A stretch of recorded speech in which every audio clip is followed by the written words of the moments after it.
of labor management. It is also importantly responsible for external work programs. And as a ministry, we take very seriously our responsibility to find opportunities for our people to fulfill their dreams and their aspirations. And so we have a program in Canada, and we are working really hard exploring possibilities in the United States. We have just been able to launch an opportunity in the United Kingdom for workers of Barbados who are anxious to grasp these opportunities and move on with their lives and support their lives, support themselves, support their families, but importantly also to support their country. The Manpower Research Unit I spoke to briefly earlier, as it relates to providing the information that will say to us as a country and say to our education and training institutions, for example, we will need people in this area of technology or that area of technology, the blue economy, the green economy, oil and gas. That unit is the unit that provides the statistical information, we often say that good decisions, good management decisions are based on good information. The Manpower Research and Statistical Unit is that very small unit, but with a pretty large responsibility for providing us with the information that will say to us and to say to our educational institutions, these are the areas that we need to move forward in over the next 5 years, over the next 10 years, as the case may be.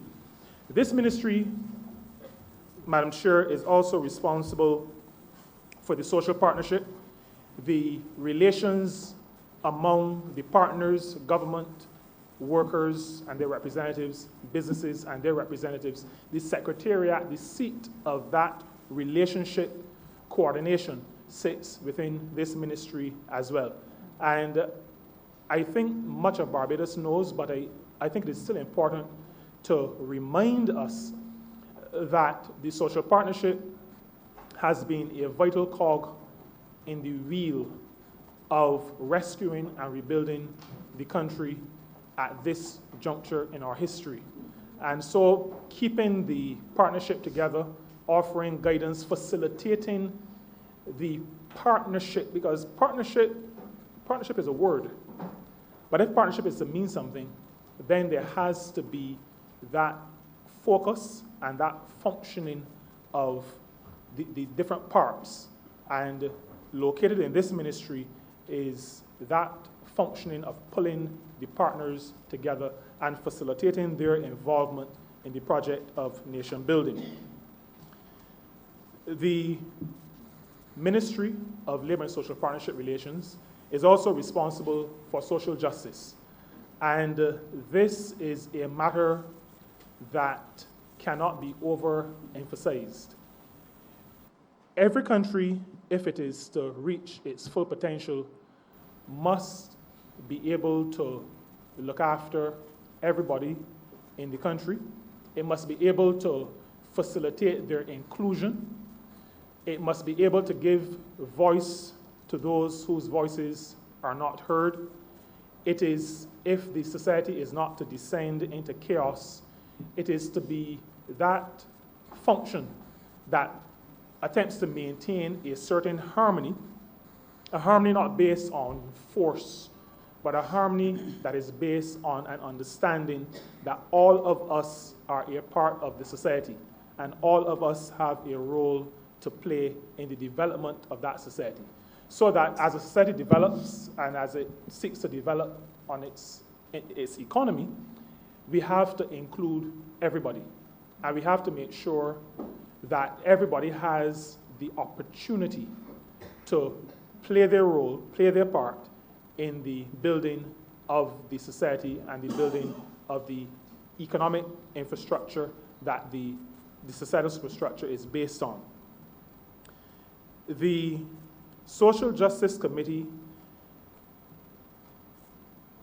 has established early in 2019. It includes and involves and brings together representation from all aspects, all groupings in our society, so that the traditional social partners are included, that is to say government, workers and their representatives, business and their representatives, but civil society is also fully included in the Social Justice Committee, that committee that is set up to monitor, to foster, and to encourage social justice in the country. That committee includes representation from faith-based organizations, representation from the cooperative movement, representation from organizations representing people living with disabilities, from organizations representing the LGBT community, from organizations representing those parent-teachers associations, a wide cross-section, women, men, young people, all are represented in some way on the Social Justice Committee. And that committee is the committee that brings together those organizations, those people, those who represent segments of our population that may be considered vulnerable, as well as those that may not be considered vulnerable, but to ensure that at the table where there is need to input on policy and policy direction, that there is a body of people representing a wide range of interests, a wide range of segments of the population that have the opportunity to have their voices heard. Now, that brings me finally, as my 10 minutes wraps up, to the third sector. This ministry is also responsible for third sector relations. And we've come to office, Madam Chair, recognizing that even in the best of times, a government cannot provide for every aspect of a country's development. We just do not have all the resources, even in the best of times. And we did not come to government to serve at the best of times. And so we recognize that the third sector is important, that it must be facilitated, not hindered, not hamstrung, but facilitated. And so this ministry has the responsibility of facilitating the development of the third sector, civil society, and just by way of explanation, we talk a lot about the public sector. Most people know what the public sector is, government and government-related agencies, the private sector, businesses, commercial entities, the third sector, civil society, non-government, non-purely commercial. That segment of the population that speaks, for example, to organizations who want, well, faith-based organizations, those who help in many areas in the health care sector, cancer organizations, all those other organizations, civil society organizations, whether they be known as NGOs, CBOs, as in community-based organizations, they all are part of the third sector, charities as well. And our ministry has a responsibility for facilitating their development. And as we speak, we are preparing, well, have prepared a draft cabinet paper for NGO legislation, which has gone out for comment from partner ministries. And that legislation will help to bring some regularity to the sector. It will help to build a sector that is robust, that is seen internationally as one that can be invested in. It will also bring some clarity to the fiscal framework within which those organizations will function, bring that level of certainty so that they know what they can do, how government will partner with them, and how they will be enabled to do the best job that they can, given the zeal and the passion that populates that segment of our country, the third sector. Thank you very much, Madam Chair. You're welcome. We now invite the Honourable Member for Christchurch West. Thank you very much. I am sorry once again. Oh, you want to go first? I'm sorry, Honourable Leader of the Opposition. No, I really will forego my opening statement this morning because my honourable colleague has basically treated us to an explanation as to what his ministry does and did not get into anything strategy or the philosophical underpinnings of the program. So I will forego my opening statement, give way to the member of Christchurch West, but I do have 10 simple questions for my colleague when I get the chance. You don't want to start now? Okay. Thank you very much, the opposition, for foregoing and giving me an opportunity to lead off this time, and also Madam Chair. Minister, 2 questions, and I'll give you the opportunity to get the first one, and then the follow-up will be the second one. You would be well aware that I went on record asking the private sector to give a wage increase to the people of Barbados, that the government had set the record and had given a 5% wage increase to all of its employees. And I thought that the public sector should have done the same. And I don't think we saw, the private sector, sorry, and I don't think that we saw that private sector wage increase that we'd expected. And I thought that was sad. And it was sad because it's clear that cost of living had gone up significantly, 3%, 4% inflation, sometimes over the previous administration. But yet still there was no concomitant increase in people's salaries. My question to you, though, is about the minimum wage aspect, that you did say that you are preparing legislation on the minimum wage, and what I would want to know is exactly what are your ideas and views about minimum wage?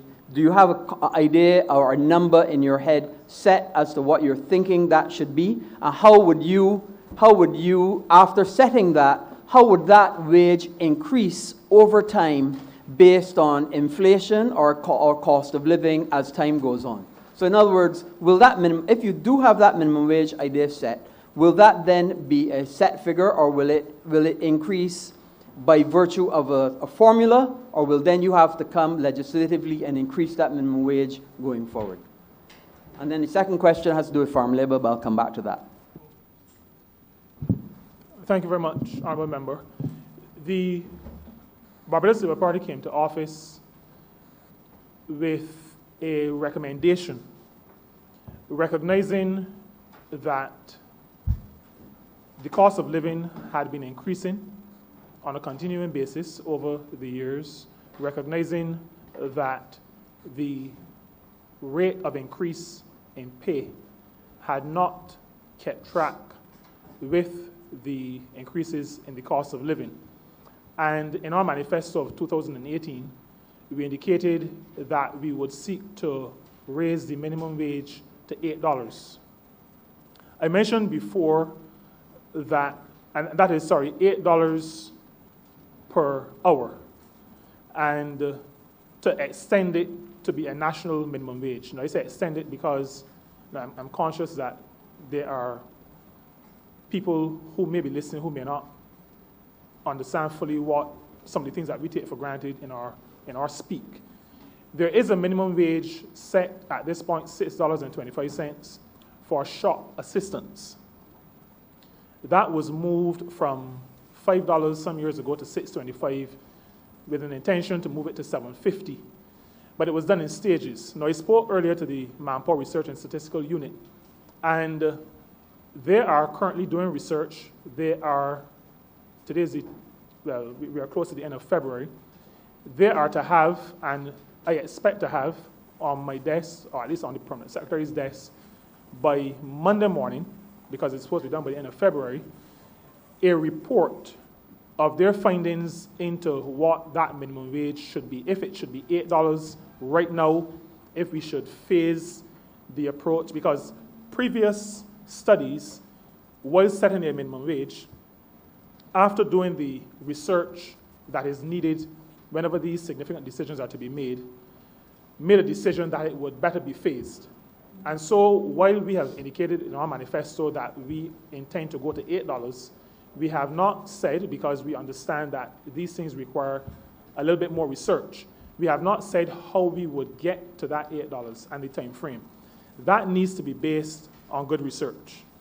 And that research is currently being undertaken.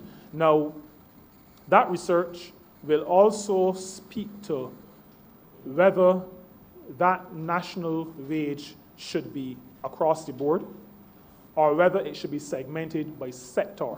that was in our discussions in the ministry, that was another issue. We also discussed with the public sector and the private sector. There's a minimum wage board. And the question about whether it should be related to different sectors, different industries, came to the fore. That is part of the research that is being undertaken at the moment. Now, I have not given thought to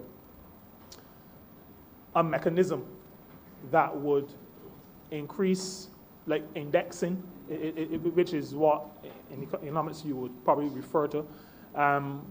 We have not given thought to that as yet, but sufficient that it is raised, we will factor that into our discussion if we should do an indexing of the minimum wage.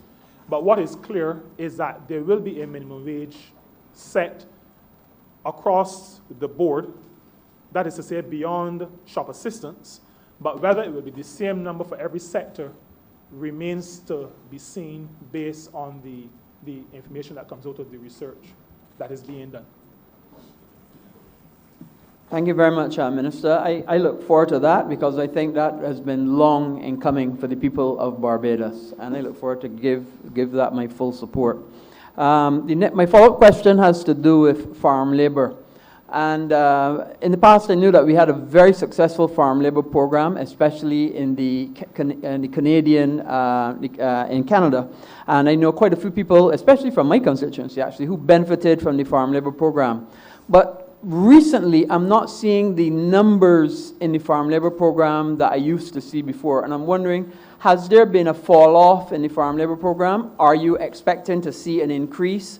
Are you going out there and actually looking for more and more farms to, people to get involved in it? Or are people being replaced by other countries? And why I say that is from time to time I would see, I used to fly quite a lot to Canada, and I would see people from other countries, not necessarily from Barbados, going into the farm labor program. And I would talk to them and ask them, so where are you from? And they would say, oh, I'm from St. Vincent, or I'm from Philippines, or whatever. And I was seeing a lot of people from other countries, but not as many Barbadians.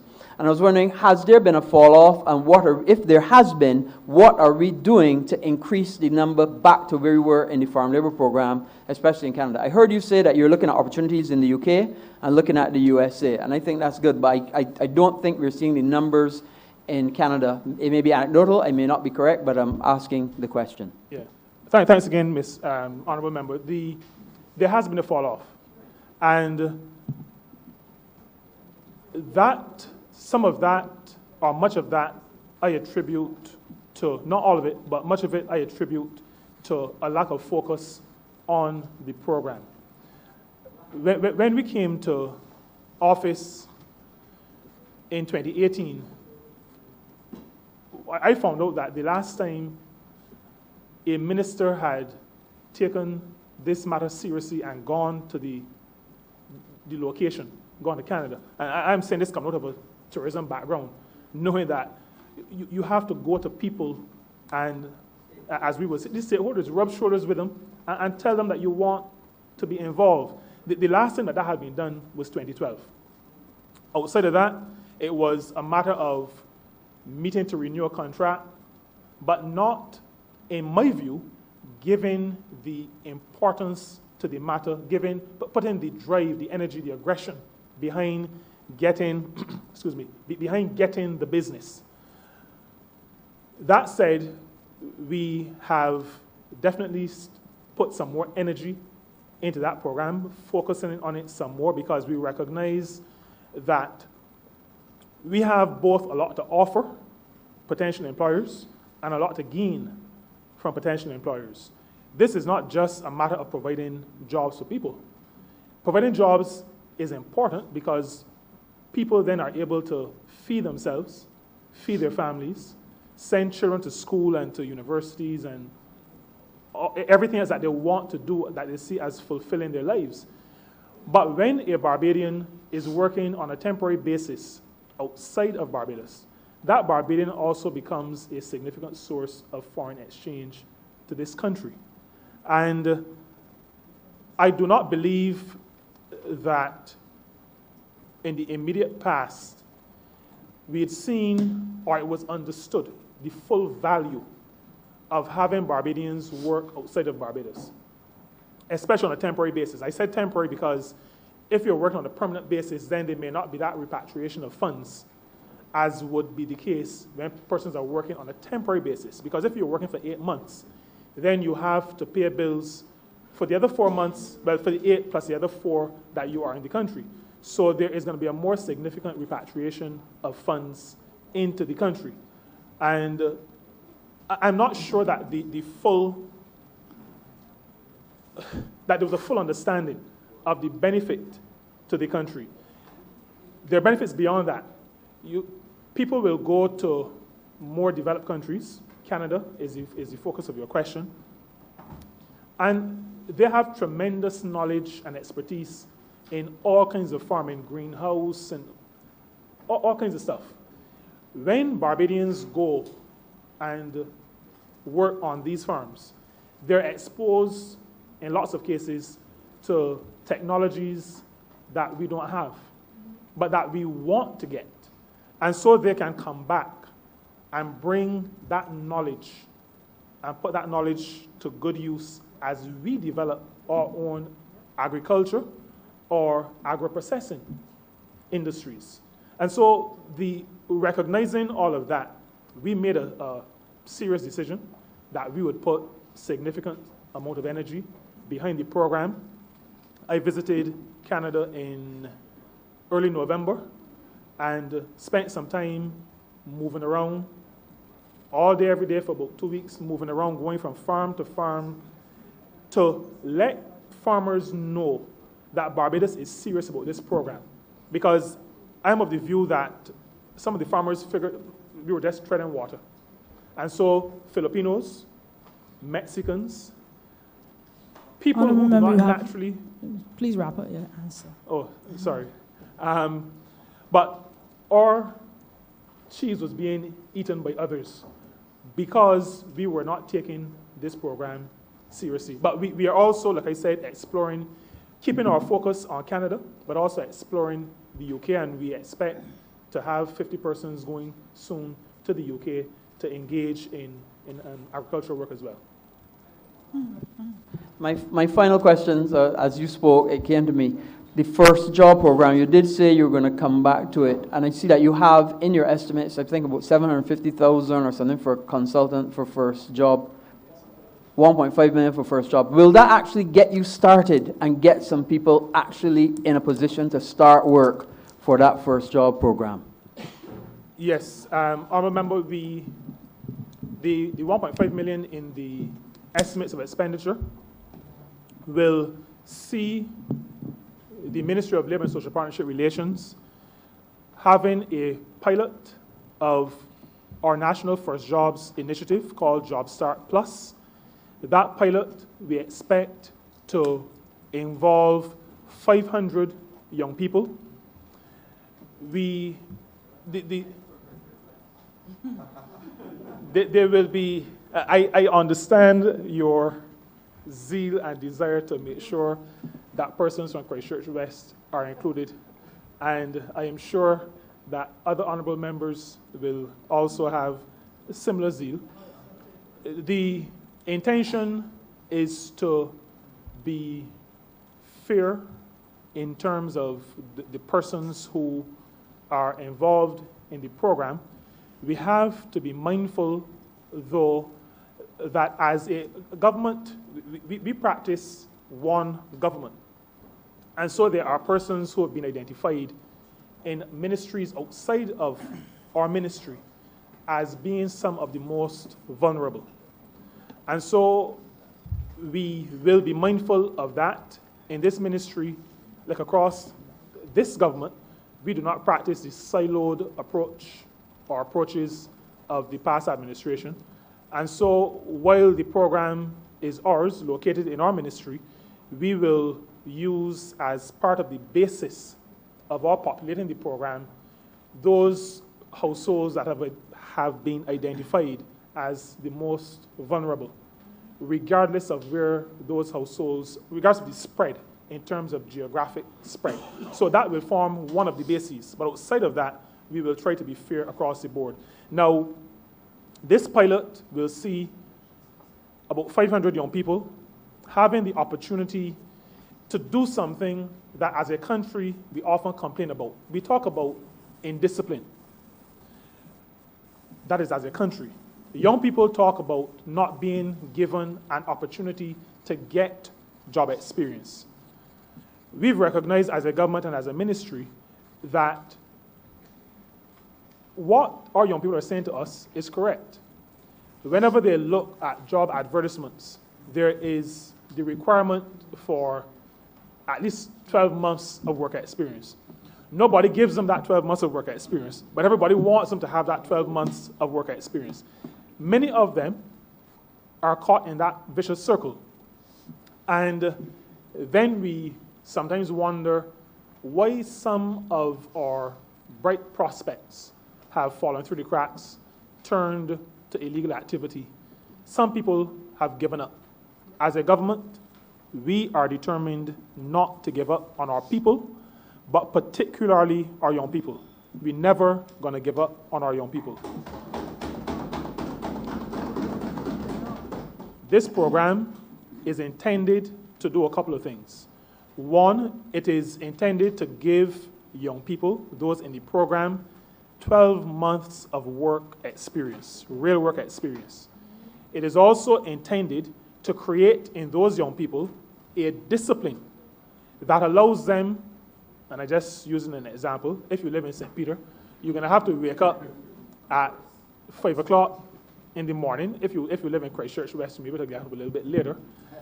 But somebody has to, all young people have to learn, you get up at 6 o'clock in the morning, you have to get a cup of tea and 2 biscuits or 2 slices of bread. You have to bathe and brush your teeth, put on your clothes, and get the 6 o'clock bus.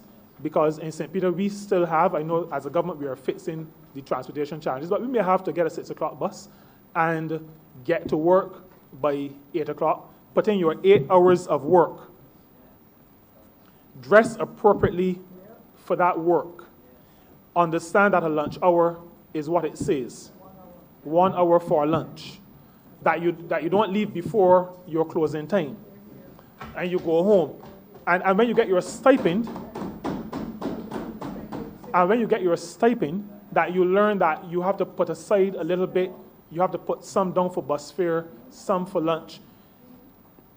These are the things that too many of our young people are no longer being exposed to. We're living in an era where those who can, and I'm referring to people like me now, parents, are doing what they call spoiling the children, giving them everything, and there's not that discipline, so that when they go into the work area, they do not have the tools to navigate that workspace.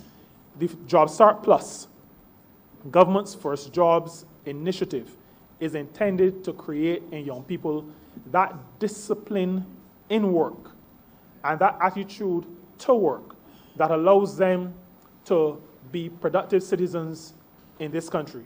And we expect that the private sector will partner fully with us in this program. We have gone out to many of the private sector partners already. We will be intensifying that outreach and requesting that they partner with us on that program. Honorable Leader of the Opposition. Thank you very much, Madam. Concerned about the power of foreign investment, also the power of local capital, private interests, and the disadvantage which is served to labor and the detriment which is brought upon the Barbadian economy. The ugly, undesirable parts of that reality: low wages,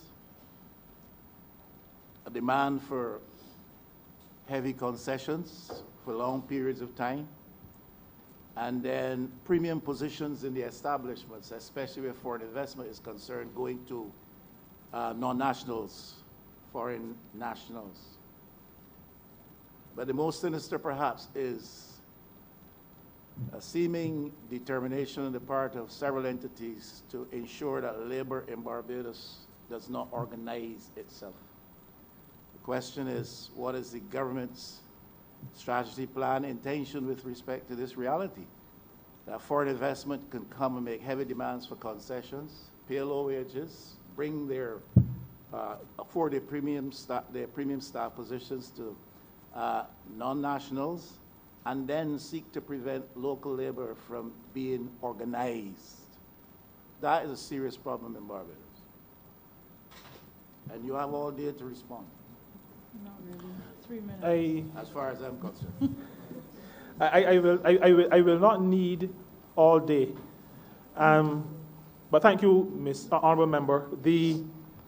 I'm not sure if you still listen to her, but the Honorable Prime Minister would have said just last week, she spoke to the matter of concessions, which is one of the things you mentioned.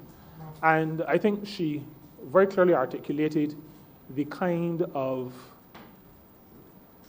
investment with your leave, yes, the concession, I know we're going to address that, but I want to know what we are going to do, what the intention of the government is with respect to the efforts which persist to stop labor from organizing itself. That's the one I'm most concerned about at this time. Thank you very much, Mr. Honourable Member. As I was saying, the Prime Minister has indicated what government's position is as it relates to investment into this country. And I have to, without any disrespect, Honourable Member, have to start there because there is a philosophy that undergirds action. And that is how, as a party in government, we operate. That philosophy, like I said, was articulated by the Prime Minister. We are not looking for investment at any cost. And some of the things you mentioned, Honourable Member, speak to the any cost side, the wage level, the matter of being able to organize. Now, so we've set on the table that we are not accepting investment at any cost. And as a member of Parliament for St. Peter, I understand that very clearly because I look pretty often at a property in Haywoods, which at this stage reflects government's position. No investment at any cost. Now, the minimum wage research that we are doing and the actions that we will take coming out of that will speak to one aspect of the concern, which is level of wages. That, however, does not cover the entire issue. We have in construction, and this is a matter that has been occupying the attention of the ministry, we have in construction, and it is a matter that I am very concerned about and that we are very concerned about. The hiring of workers in the construction sector and the designation of those workers as subcontractors, when according to normal labor practice and understanding, all the questions that have to be asked and answered relating to control and methods and whose tools, those questions that a practitioner in this business would ask to work out to determine if a person is an employee or somebody who is being, well, we talk about contract for service, contract of service. That differentiation, we are of the view that some of our construction establishments have been taking advantage of people in that regard. Now, one of the pieces of legislation that we're reviewing is that which governs the Labor Department. The Labor Department has only a certain amount of power, authority, leeway to address some of those matters on its own. It has the power to go in to ask for records, but every time we get complaints, we ask persons, are you willing to step forward and bring a case that we can support? And often persons are reluctant to do that.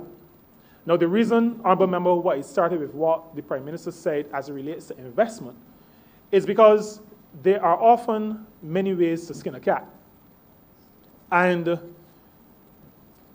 in this economy, competition is going to be one of those ways. So we have to work on the legislation angle, but we also are going to use competition to assist in that. So by that, I mean, as there is increasing competition for workers and the labor that workers bring to the table, then basic economic analysis tells you that the supply and demand will cause some things to happen, including businesses, organizations, in order to attract good workers or better workers, will have to offer something that somebody else is not offering. So that our drive to bring economic activity and investment, good investment, to the country will help us in that regard. But we are also working, we are a small ministry and we've had to do some prioritizing. We are also going to be working on trade union recognition. That is a manifesto pledge, and that is a pledge from which we will not resile. We will be working on and bringing the matter of trade union recognition. We understand the reason why we have to do trade union recognition and why we have to strengthen the act that governs the Labor Department is because as a government, we recognize that the power relationship in the workplace is not even. And the reason for our existence is to bring some equality or some equity to the table in that regard.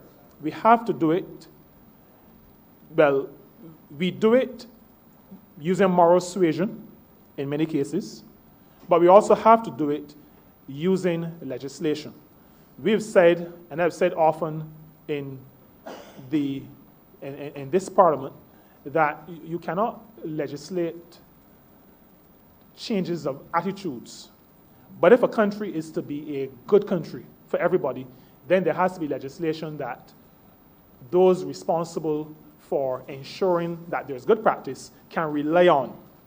So we use moral suasion, we will also be using legislation, and we will also be using what some economists may call market forces to help us. So the approach to these matters is not singularly focused, but we are using different aspects of the power of the state to make sure that our workers are well treated. And I want to take this opportunity to appeal again to employers, to treat their workers as people. I have discussions in my ministry quite often over my dislike for the use of the word labor. And I believe that too many of our employers focus on labor and do not focus on people. Those who provide labor are people. They are human beings, just like any employer, to be respected, and it has to be understood that they come to the workplace not as machines with algorithms driving them, but as people who have woken up, some to a sick child, a nagging somebody, to all kinds of issues and illness, and these are people who are expected to perform. Now, machines do not have to take those other things into consideration. Human beings have to.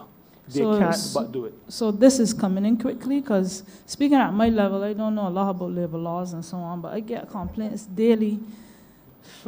almost daily from people working in the offshore companies where overtime pay is a problem. They go to the bathroom for 5 minutes and it's a problem. They dock pay for that. Mm-hmm. That is going to include all of these people as well. They have a day off for the sick child, or they're sick and they have to spend $100 at the doctor, for instance, to get back into work, which is more than they gain in a given day. This will include all of these players? Yeah, we're looking at all of those, Great. all of those matters, and especially in situations. The honourable member spoke to this, especially in situations where the workers have not been organized, and in situations where there are persistent efforts. We recognize that persistent efforts to stop them from organizing.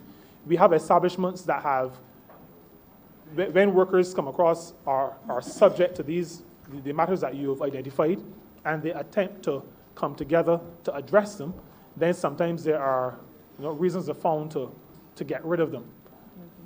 Those are the kinds of matters that we will be addressing.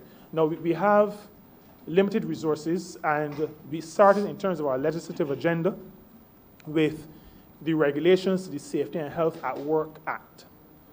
We had a bill, an act, no regulations to speak to how the act was to function on a day-to-day basis. So we have completed the instructions, the drafting instructions, and that has been sent to the Chief Parliamentary Counsel. We had a draft protection against discrimination, and this is one of those areas where workers have been finding difficulty in the workplace, being discriminated against for all kinds of reasons. That bill has now been approved by Cabinet for submission to Parliament, and that will be debated sometime soon. A bill to prevent discrimination against workers for a wide range of reasons. These are the tools that we're using. There are many other pieces of legislation that we have to work toward. Violence and harassment in work, we were instrumental in getting that convention passed, Convention 190 at the International Labour Conference last year. That adds a dimension to our Sexual Harassment Act. It widens it. It offers more protection. We are now in the process of working to have either our existing legislation beefed up to include that, or maybe to introduce new legislation. But we knowing that we have a wide range of legislation to address, we've had to be methodical in working on the ones that we've decided to work on. But we believe the discrimination bill will start to create in the minds of employers that we are dealing with human beings. We are dealing with people who have to be treated as human beings. Yes, thank you, ma'am. I am, and I join my voice with your query and express the concern that legislation comes soon. That which exists in the pipeline, that which exists at the level of the mine, because this government has been quick to bring legislation to the Parliament, in many instances responding to the pressure and influence of international institutions, and for other reasons too. But we need to make haste with respect to legislation that affects the interests of the working class in Barbados. So I hope it comes and comes soon, as intimated by the Honourable Minister. And a second question, I'll probably rest with this one. Unemployment is always a concern, and underemployment is a serious concern in Barbados. And unemployment is triggered sometimes by, in economies like ours, the lack of government spend, the lack of state investment, especially with respect to capital works and stuff like that. We have a situation where it is often said that the private sector must step up to the plate. I really hear the expression I would prefer to hear, come to the crease. I'm more familiar with that type of analogy.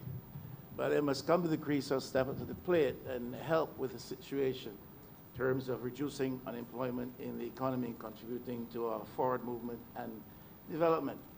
The Barbados context is one in which private capital depends significantly on government spend. And if in the context of the BERT program, the IMF arrangements, government is reducing its expenditure, especially with reference to things like capital works, The private sector, though the banks are loaded with liquidity, is not going there to get credit because the government is not paying out any money, offering any works. We have a compounded situation. I really want to know what the Labor Ministry's position and posture is in this matter, because the Barbados economy must get going, and we cannot rely with a hope and a prayer on the injection of foreign investment. It may come soon, it may not come, it may be delayed, it may be frustrated, whatever. And the economy must get going, and there must be growth, not just stability at the macro level, but growth. So if government is reducing spending, the private sector depends on government spending to get going. Where in the world are we going as an economy? That is my question. And in the context of that, what pressure is the government prepared to put on the banking sector to make some of its available capital available to small interest operators in Barbados, small enterprises? They depend on government to some extent, but they also take their own initiative in several aspects of economic endeavor. But the banks will say, we will lend to anybody, but they're not lending to small players in the field. And the big players are not borrowing because government is not spending to provide a contract. I don't know if you understand all of that. I understand it to the extent that it will respond in the context of my responsibility as Minister responsible for labor and social partnership relations, and not economic development, investment, finance, small business, or any other similar portfolio. From a Ministry of Labor and Social Partnership Relations perspective, we recognize that people need to work, and a lot of our responsibility is helping to equip people for work, working through what those areas are that the economy will be looking to develop in, and attempting to ensure that we have workers who are skilled in those areas. That is the responsibility of this ministry. As it relates to private capital, availability of funding, from the social partnership perspective, we have been clear through our chair, the Prime Minister of this country. We have been very clear to the private sector, particularly the commercial banking sector, to indicate to them our desire that they come to the crease. I'm not sure what terms might have been used in the social partnership meetings, but that they take seriously their responsibility. While there are commercial entities, commercial banks holding the savings of ordinary people, they also have a responsibility to partner as part of the social partnership, but as good corporate citizens as well, to partner with not just government, but to see themselves as partners with the rest of the country in developing the country. That which would include making capital available to good projects. So that is something that at the level of the social partnership, we have kept encouraging. What we have also done at the level of the social partnership is that in an effort to democratize that financial sector, we have brought to the table at the social partnership the credit union movement, because we recognize that lots of the resources of ordinary people are also in the credit union system. We are really saying to Barbados, we are not seeing the credit unions as the poor cousins of the banks. They all manage significant resources, and they all must have a say in how this country is developed and how our economic infrastructure is built out. So that our role in this ministry is an encouraging role, a facilitating role, assisting the ministries that are responsible more directly for economic activity, development, investment, business development, assisting them in encouraging the holders of finance, the managers of finance, of money, to partner in developing the country, but also as a ministry, ensuring that the people of the country have the requisite skills to take advantage of the economic development, identifying where that development is going to be, and preparing our people to take advantage of the opportunities that we know will arise. Thank you. Honourable Member for St. Michael South.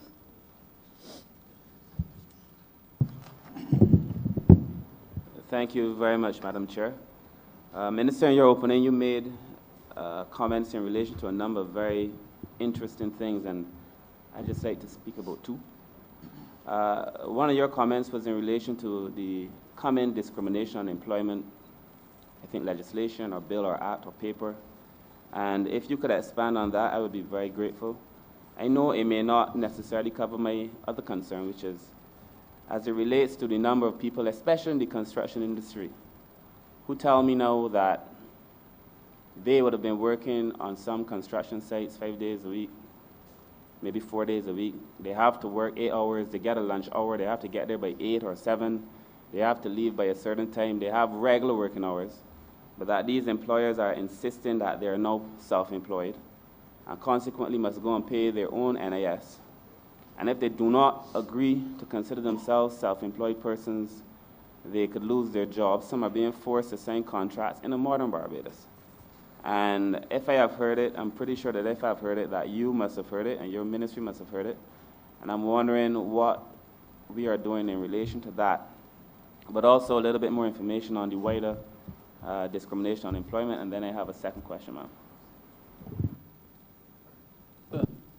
Sorry. Thank you very much, Honourable Member. The bill that speaks to the prevention of discrimination in employment is a bill that is crafted, designed to prevent employers from using what could be considered frivolous reasons for terminating employees, for putting them at some kind of disadvantage, creating some kind of detriment to those employees, to workers. The Prevention of Discrimination Bill will say to employers that you cannot not hire me, Honourable Member, because I am over 6 feet tall. Or you cannot not hire somebody because they look a particular way or they have a particular ethnicity, or a whole range of reasons, or because they live with somebody who you don't think they should be living with, or they have some disability, they live with some disability that doesn't look right. A whole range of issues that come up from time to time. The Prevention of Discrimination Bill will seek to stop employers from discriminating against their employees for those reasons. We have in our society, not all of them are big issues in a Barbados context, no, but as we attract more and more investment, as confidence continues to increase in our country and its economy, more investment will come, and we have to make sure that as investment comes, those who invest recognize that we have certain standards below which we will not fall. We will not allow our people to be discriminated against for the reasons that are outlined in the proposed legislation. Now, we understand that as a social ministry, we have a responsibility really to safeguard the dignity of our people. We have a responsibility to make sure that there is inclusion. so that when an employer seeks to pick on a person because of their color or shade, because we have some of that in Barbados as well. You know, we hear about all kinds of reasons. I know of situations, this is before I came to this responsibility, where in certain jobs, you had to look a certain way to get the jobs. And employers would tell you, but this is a frontline job, and I want a person who is not to this or who is not to that. Those kinds of views have no place in a modern Barbados, in a developing Barbados, in a Barbados that is seeking to build its people. And so we see ourselves as protecting the dignity of our people. We also see ourselves as facilitating the inclusion of everybody. Every Barbadian, every person who lives here has the right to be able to contribute to their own development and to the development of the country, and not to be discriminated against in the achieving of that objective. And so we take that very seriously, and that bill is designed to address the matter of discrimination in any and all of its forms. The matter of the construction sector, I spoke a little bit to this earlier. We have heard both from, as members of parliament, from our constituents, but as a ministry responsible for labor and social partnership relations, from many people who have complained. We've actually also heard from at least one construction company. At least one construction company that indicated that this was a problem. I'm going to mention the company perspective first, because it speaks to good order and the reason why we're taking this very seriously. A construction company complained that because they were trying to do the correct thing, that is to say, people who they knew to be employees, treating them as employees, providing the tools, the uniforms, everything, deducting national insurance, and also both remitting that deduction, but also paying their portion of national insurance. Now, that was causing them to be underbid on jobs by construction companies that were treating to their workers who were doing the same thing as the construction company that complained, but those workers were being forced to see themselves as subcontractors. And so the national insurance obligation of the company did not come into play, and as you said, Honorable Member, they were being asked to pay their own national insurance. So they were saving that 11 or 12% on bids that they were sending to potential investors who wanted construction projects executed. Now that that was a detriment to the organization that wanted to do the right thing. That's from a company perspective. So allowing something like this to happen actually discriminates against people who want to do the right thing. But I would say, probably more importantly for us, it puts the worker at a disadvantage. There's a reason why, for employed persons, the deduction for national insurance is done at source. The recognition is that as human beings, once we have the money in our hands or in our pockets or on the bank, it becomes a little bit difficult to take it up and rather than buy food or clothing or pay utilities, to go to national insurance and pay the contribution. So while we may say that it is their responsibility, a government that cares about people also recognizes the challenges, the issues that people will have and will face. And so that lack of deducting at source presents a challenge for many of our workers who, when they get to retirement age, realize that they have not had the 500 contributions necessary for a contributory pension. And then at the age when they really need to have that support structure, the structure is not there because of the misdeeds, I would use that term, of businesses in terms of their treatment of the workers.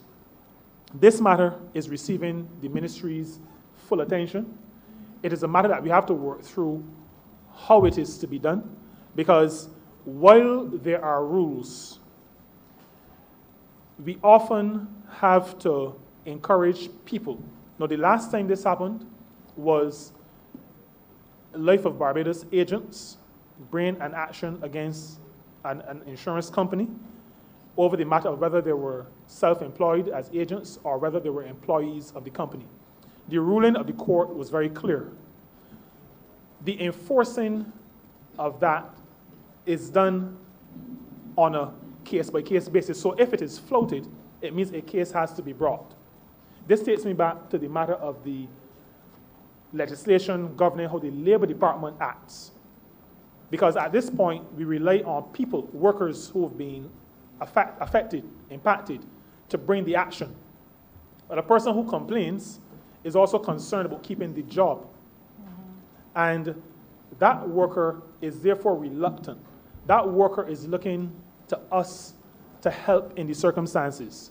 Now, we approach businesses from time to time, but we have to do it in a moral suasion type of way. So if the business refuses to accept that the person is an employee, that is a matter then that has to be referred to a court of law. And there needs to be somebody to bring the case. So that is the challenge that we're having at the moment in terms of enforcing across the board the matter of, I don't want to say forcing, but causing employers to recognize those who work for them, who are really employees, to recognize them as employees. The legislation has to be addressed, and we are working to address that matter through legislation. By the same token, if I may add here before you go on, honorable member, that is looking at one side, but then we have, and some of the boards have issues with it, we have employees knowing that they could take their 21 days, for instance, and be paid a full salary, including NAS. How do we deal with matters like that? I hope my answer, Madam Chair, is not too simple. I'm good with heard, simple. No, I tell you the reason why I said that. I've heard that complaint frequently through my professional life. And my response is always the same.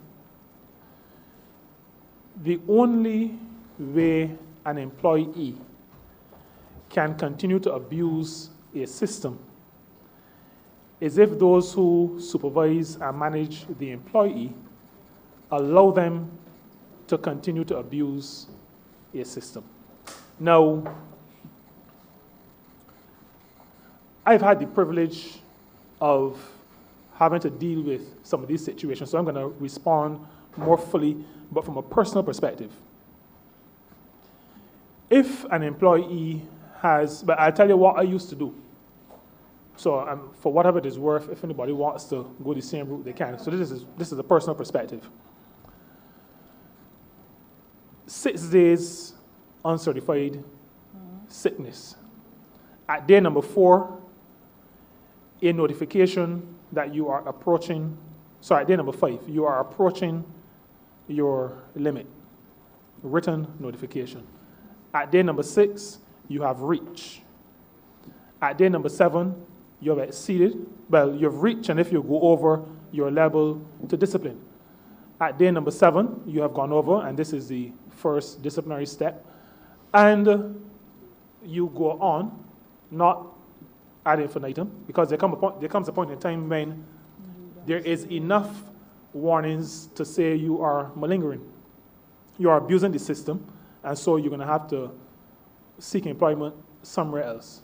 But then there are people that know exactly how to work it. I take my 6 days no non-certified leave, and then you find a doctor. I apologize to those who I might offend, but you find a doctor that is willing to give you sick leave from a Friday to a Monday. and then that would be considered certified sick leave. What happens then? Human resource practitioners have no jurisdiction over physicians and their decisions. Physicians, not like yourself, Madam Chair, but other physicians have made it quite clear to employers and those who engage in this craft and this exercise that their judgments are not to be questioned, and if it is their learned view and their professional view that a person is ill and needs to be away from work, there is really nothing that an employer can do, except insofar as it is a continuing matter that extends to a degree that impacts the person's ability to function in the job, in which case then there is provision to counsel that person or to get to the point where what we call medical boarding, where the person, if you are unable to work, if your illness is such that you are not able to work for a significant period of time, then it means that you can no longer be employed and you will have to be medically boarded. People call it being declared medically unfit. So that is the ultimate option. If a person continues to be ill to the point where they are unable to function, there's also provision for the employer to detect patterns, even when a physician is part of the process. Now, and those patterns then can be investigated. The pattern may show up malingering, but it may also show up that at some time of the year, Sahara dust, there are different environmental factors and other factors that the pattern can... Crop over, Christmas. Right, but that's on the malingering side. Different patterns. And some employers have taken to, well, insurance companies have also done it, taken to using detective means to work out if a person is malingering or not. There's been a case where a person, and I like to use cases because case law helps to guide. We try to do this quite often in our sessions at the ministry. We have one coming up next month, where we try to educate our employers. There was a case where a lady was ill, certified ill, and was seen in a hair salon braiding hair. Now, she was terminated, but she won her case only because the person who witnessed her braiding the hair did not stick around long enough to work out if she spent the whole day there. And so I spoke to physicians earlier, but we also have to deal with legal practitioners who will use methods to argue the cases for their clients. Now, my understanding from that case is that if there had been evidence that the lady was there for the entire day braiding hair, the company would have had a case to say, well, she wasn't really ill, based on the job that she was doing at the organization. She wasn't really ill. We have had these kinds of issues. If you see somebody at the sea, now people argue, I've gone to the sea because the doctor told me that will help me to get better. So employers have to be careful in these scenarios, but I cannot think of a situation where a person can abuse a system on a continuing basis without sanction. And so while I call on supervisors and managers to treat people fairly, I also call them to take their responsibility seriously, not to rely on the Ministry of Labor to help them to manage in situations where they should be the first point of management. You don't wait until you have to pull your hair out, then to call the Labor Department and want an officer in the Labor Department to tell you how to fire the person. Usually when an employer calls, that is what they want to find out. We say to employers all the time, on the phone, in our sessions when we invite them to come to be part of training sessions, you have a responsibility to develop your people, to engage with your people, to manage your people, and that managing also includes maintaining discipline in the workplace. Thanks for your indulgence, Honourable Member. Please continue. Thank you, Minister, for your thorough response. My other question is on one of the issues you raised. You know, during the election, when we launched in Weymouth, I spoke about paternity leave. I did not know at the time that perhaps I would be the first MP requesting it, but I spoke about paternity leave. And I'm asking now, because you did mention that you're working on paternity leave. I am wondering if it is going to be a statutory obligation, if it's going to be the leave as well as pay, what is going to be the relationship between the employer and the state in relation to this, and just the structure, how far we are in relation to that, and you know what conditions exist for, especially for men, and you know Caribbean men sometimes may need paternity leave 4 and 5 times in a year. So I just want to know what safeguards, just the overall model and methodology for the approach on paternity leave. Thank you very much, Honourable Member. We're going to try to get it done in time for your use. The structure will, in a lot of cases, mirror what already exists for maternity leave. We've had the... Let me start by saying, as a ministry, we do not believe, and well, our government as a whole does not believe that you defer an action only because it can be abused.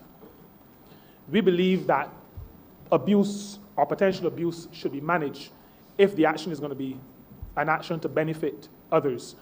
And so while there is that view about how Caribbean men or Barbadian men may view paternity leave or the frequency with which they may want to have it, we view paternity leave as helping to change that mindset. We view paternity leave philosophically as a provision that says to men and to fathers, you have a role in the raising and rearing and training of your child.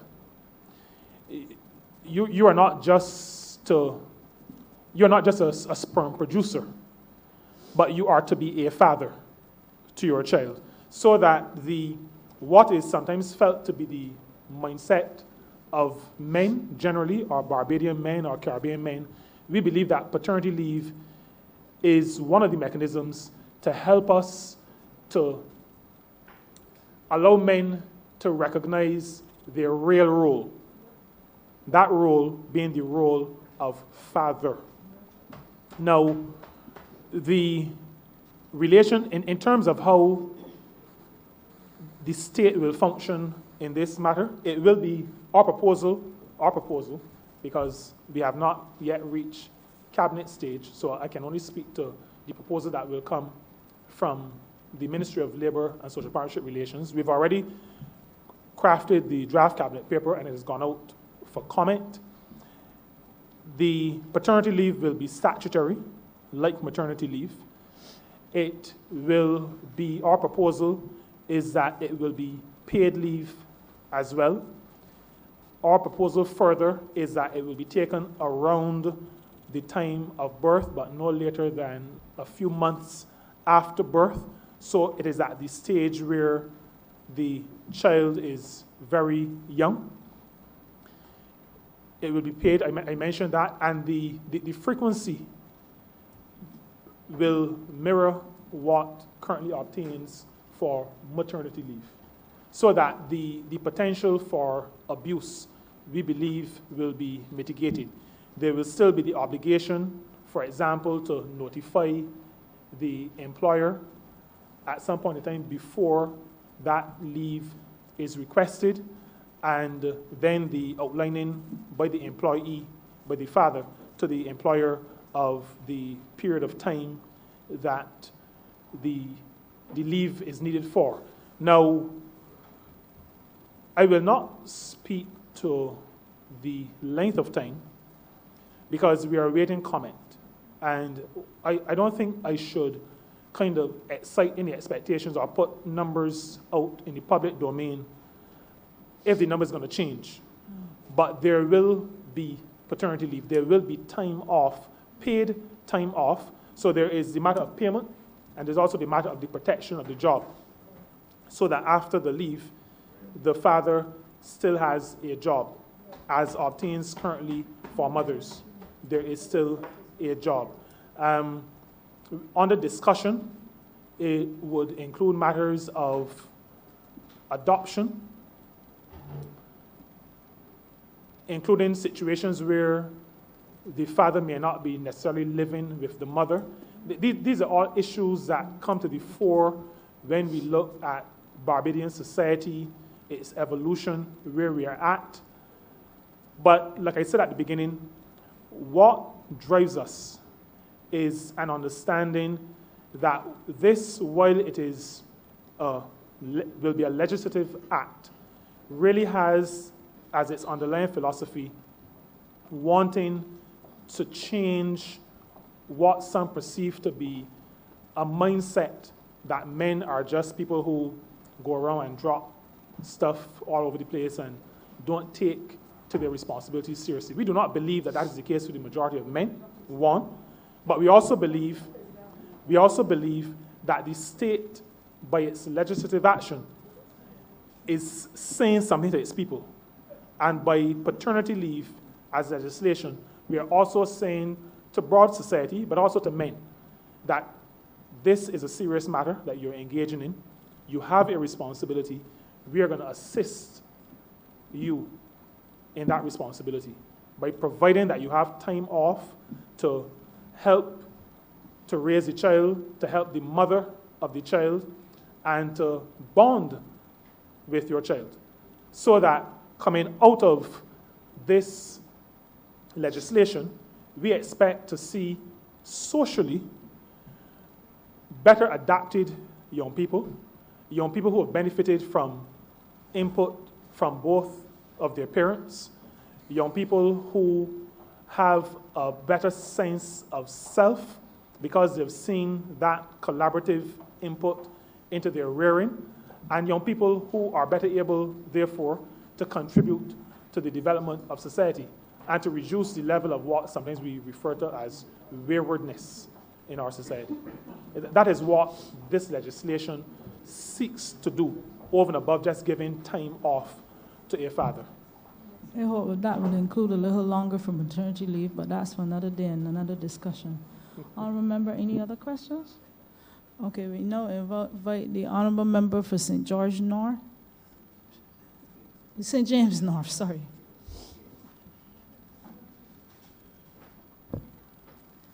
Thank you, Madam Chair.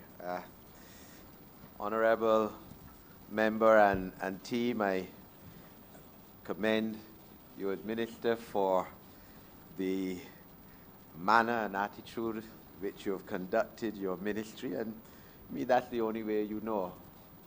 Person of top integrity and Christian background, principled background, and I've been impressed with you as a first-time member of Parliament and Minister, and the contributions on essentially a weekly basis that you make in this Parliament. But I want to give you and your technocrats an opportunity to speak a bit more in detail on 2 or 3 areas. The first would be in terms of the Employment Rights Tribunal, and tied in with that, the Labour Department Employment Rights Tribunal, of course, Program 420, Sub-Program 499 of the estimates. And this is a tribunal, as we know, that would have been established a few years ago, came off to a very jerky start under the last administration, with their failure to appoint the tribunal, the 3 separate panels, 9 comprising 3 persons, each 9 in all, failure to give it the equipment and technology. So for about 18 months, it lied in abeyance. And the backlog of cases coming before the tribunal to be adjudicated increased tremendously, such that I believe at the time of the election 21 months ago, there were close to 300 cases in backlog. And obviously that was a tribunal as well that suffered, I think, mass-scale resignations at one time under the last government. 8 of the 9 members, I think 8 of the 9 of them would have resigned. We have now, of course, I know for a fact a case before the Caribbean Court of Justice, which will, help define and interpret that act for the benefit of this jurisdiction. But I am wondering how have we been in terms of speeding up now adjudications, but also part of the whole process of resolution of employment-related disputes and dismissals is clearly the Labor Department. Very important department. I don't know that the people of Barbados recognize how important it is and how many statutory duties the Chief Labor Officer has.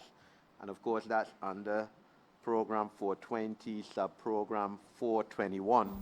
And I'm wondering how effective the Chief Labor Officer, Labor Department, has been in resolving now the determination of employment disputes such that they don't have to go before the tribunals. So double-pronged question there in terms of the success rate now in terms of adjudication of matters, speedy adjudication of the Employment Rights Tribunal, but also the efficacy or efficiency of the role of the Labor Department in reconciling matters in terms of mediation, etc., so that they do not reach the tribunal in the first place.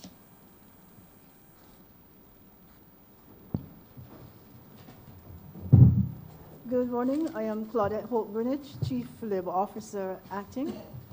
In addressing the matter of the efficacy of the Labor Department in handling cases that may come before en route to the tribunal, at the Labor Department we practice conciliation in that we are more or less down the middle and guide the parties towards an agreement, towards a solution. In the event that the parties do not reach resolution under our chairmanship, that is where the case then goes to the tribunal. The Employment Rights Act, if we are handling a dispute that comes under that piece of legislation, would require that the Chief Labor Officer seeks to address the matter within 42 days, except in a case where there may be extenuating circumstances, and sometimes that does occur. Now, the situation we have is that in that the process that we practice is a conciliatory process, we are not in a position to mediate nor arbitrate. And as a result, we cannot impose a solution on the parties. In addition to that, there's also the tendency of some parties and in some situations to more or less stick to their ground and refuse to vary left or right of what would be the better decision. In a case like that, it is absolutely impossible at some times to avoid having the case referred to the tribunal. So those are some of the factors, two of the main factors that would prevent us from reaching resolution. But generally, though, we can say that employers and employees do come to the table with the correct frame of mind, in our view, with the hope of reaching some reasonable outcome for both parties. The legislation is quite clear in what should happen at the workplace level if there's a difficulty between employer and employee on any matter. What has been happening in some cases is that the employers, we have found that the situation at the workplace tends to fall down where there is the failure to follow process. And seeing that that has been the case, the department has been engaging over the past 3 years, perhaps, in running a series of seminars for employers and their representatives, going through the tenets of the main pieces of legislation with some emphasis on the Employment Rights Act, so that the process is understood and it is clearly applied at the workplace. If we can encourage more employers and have more employers apply the process correctly, then the matter of dispute resolution is one that could be handled effectively at the workplace and where necessary at the level of the department. If I may add, Chair, what we have done as it now relates to the tribunal, we've taken a slightly different approach. We've started what we call case management, or what is known as case management, at the tribunal level. And we have found that case management has allowed us really to expedite a number of the matters.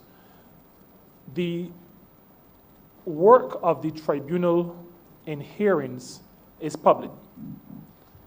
We say to the parties involved, let's sit down together, let's put all the information on the table, and let us start to talk this through. And you come to a decision whether or not you think you want to pursue the matter based on everything that is before us. And there have been a number of cases that have been sent on to the tribunal that have been withdrawn as a result of that. There have also been a greater number that have been resolved at that stage once people are sitting kind of dispassionately, looking at all the information, receiving some guidance from the tribunal, and the tribunal is a tripartite body. There is a legal person representing the chair, representing that legal impartial perspective, and then there is a workers' representative, and there is an employer's representative. That tribunal then brings that dispassionate approach to the proceedings, and there have been a number of the cases that have been solved at the case management level. But what I want to also say is that to reinforce what the Chief Labor Officer said about process, even at the stage where we've gotten to hearings, I think Barbadians who have been following decisions would realize that many of the decisions have been based on lack of following process. And the reason why I came back in is because it goes back to what I was saying to an earlier question or earlier observation from yourself, Madam Chair, about managers managing and supervisors supervising. There is, from what we have found, a tendency not to manage situations as they happen, but to get to boiling point and then want to explode. So the old-time pressure cooker approach is not used, where the pressure is addressed and dealt with before the whole top of the saucepan flies off. And we're asking people, and those sessions that the chief referred to, we're really appealing to employers to send those people who manage people, who supervise people, to those sessions so they understand process. The Labor Department and the Ministry of Labor has not been set up to say that every worker in Barbados with a complaint is right. Sometimes they are wrong, but there are processes to follow. And the processes, and I think I must say this, the processes are not as onerous as they may appear. In law, it is called due process.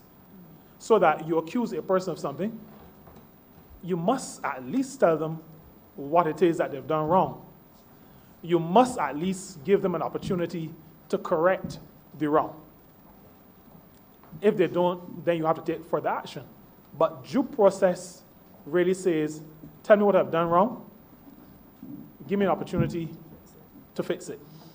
And then, if you can, tell me, help me in the process of fixing it as well. You might observe what it is I'm doing wrong and say, but you should have done X or Y. These are things that the Labor Department, the chief and her team, the approach they use in those sessions to encourage employers to do the right thing and follow the process. Thank you.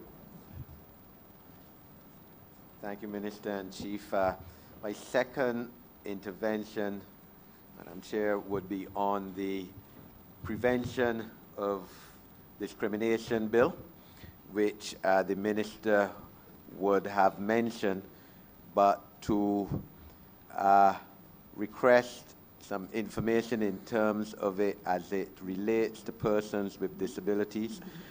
This is a bill that has been around for almost a decade. I think started off in 2011, I remember, in 2015 or so, going to a couple sessions as it related to persons with disabilities and their employment or lack thereof.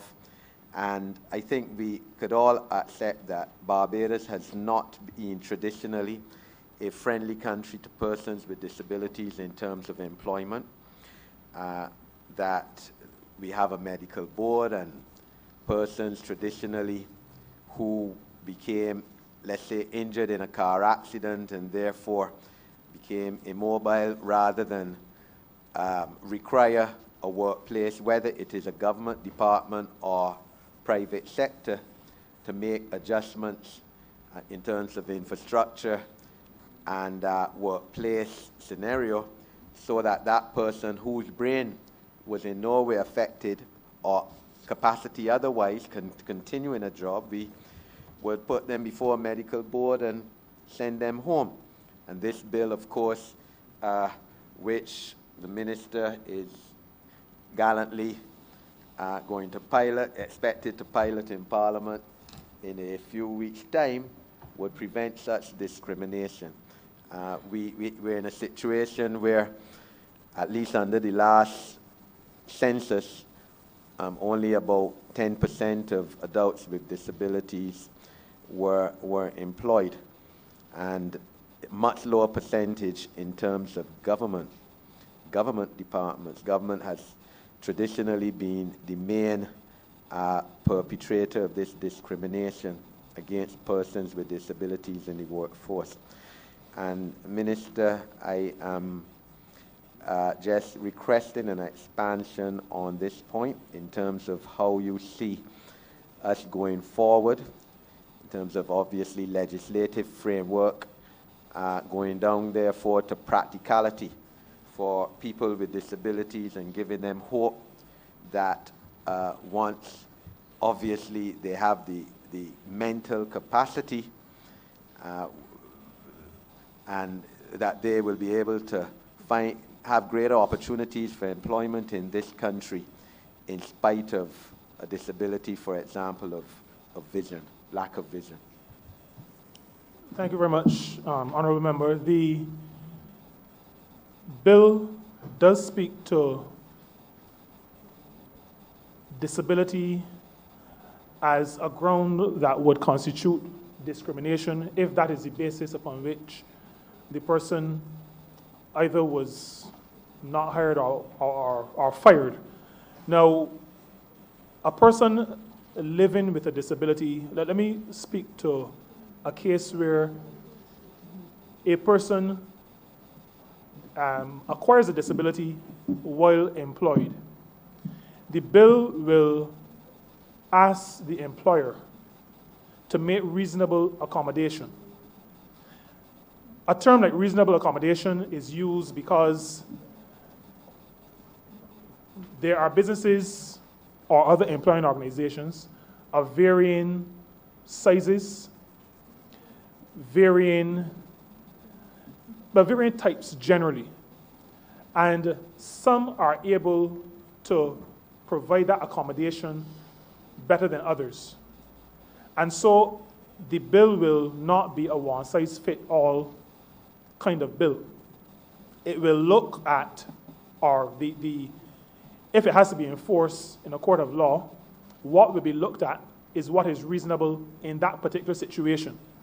So that a person whose work, as the Honorable Member said, is mental work, if that person acquires a disability that confines them to a wheelchair, for example, and there is a desk provided for that person, then it is expected that, well, let me put it a different way. It is not expected that the employer will say, you can't work anymore if the only disability you have is that you are now confined to a wheelchair. Now, the accommodation that needs to be made is the location such that the person can still get to their desk? Just using that as an example.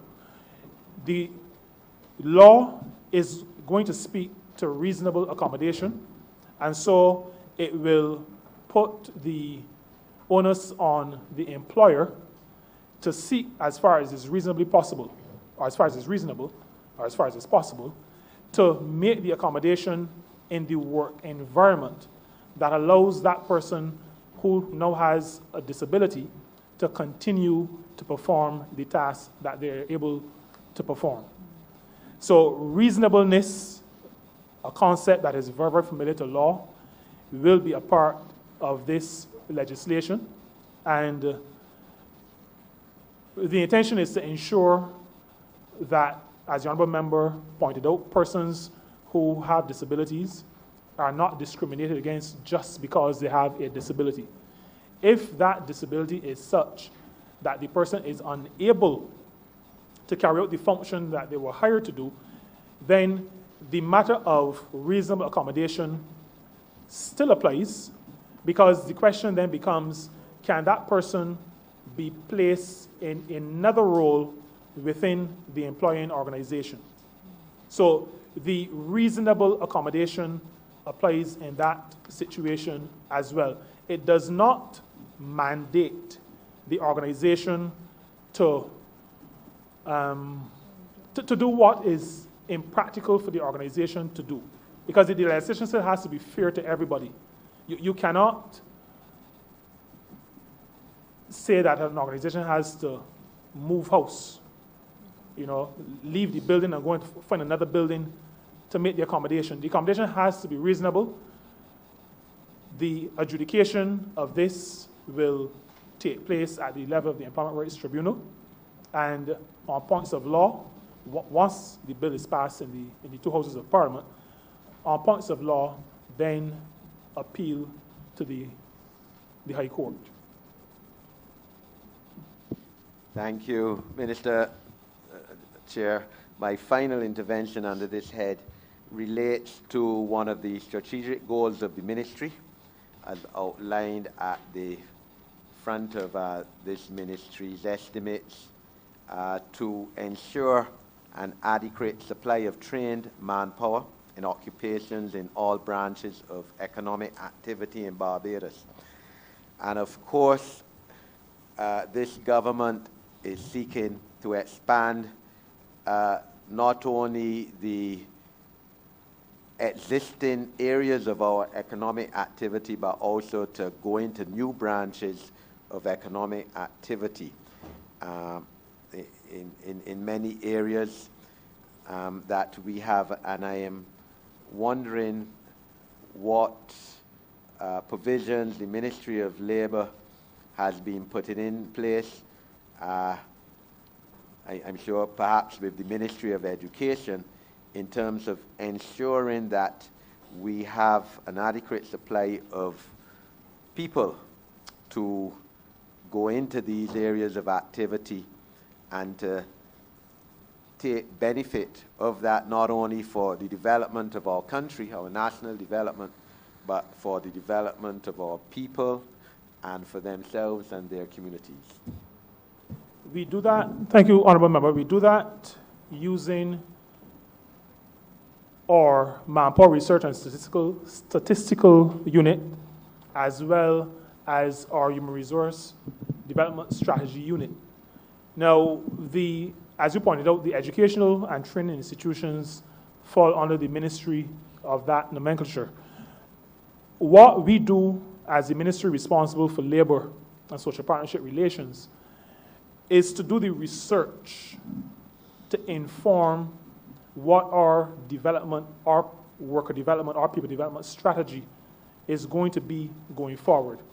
That research will share with us, and I mentioned a few examples. I mean, there are some that are with us as we speak.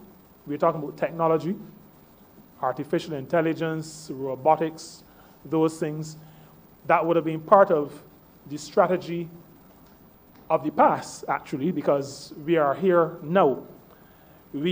Strategies of the past, development strategies of the past would have spoken to areas in environmental science, in what we call the green economy, renewable energy, etc. We are also already there. The blue economy, marine related, we are already there. And the questions that this ministry is answering now as it relates to what are the jobs of the future have started to throw up matters like oil and gas, started to address matters that speak to what we call the gig economy. Training people not for careers that see them sitting in the same sphere for 30 or 40 years, but where they now want to acquire a range of skills that allows them to move around, related probably, but different skill areas, and work in a different form. It will also speak to the matter of working, the different structures of work.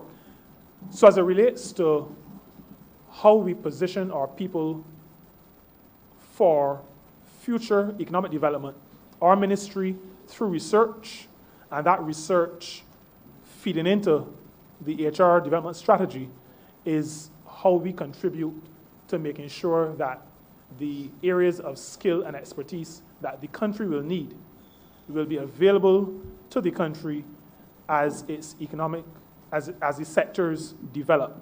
That also speaks, your question also speaks to beyond the money in terms of estimates. It speaks to the fact that there has to be, to continue to be, and to be a deepening of the collaboration between this ministry and the Ministry of Education, Technical and Vocational Training. Because what our research shows then has to feed in to what the curricula of the educational and training institutions will evolve to be. And so that synergy, we are working on maintaining what we have, but also developing and strengthening the relationship between the two ministries in that regard. Thank you. Honourable Member for St. Michael South Central. Thank you, Madam Chair. This ministry, we heard from Education, Technical and Vocational Training yesterday. We're hearing from Labor today.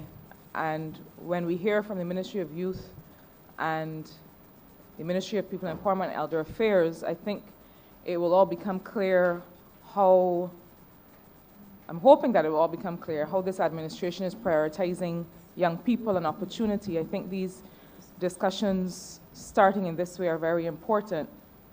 I have quite a number of questions that I will try to compound so that I do not contravene the rules of this honorable place.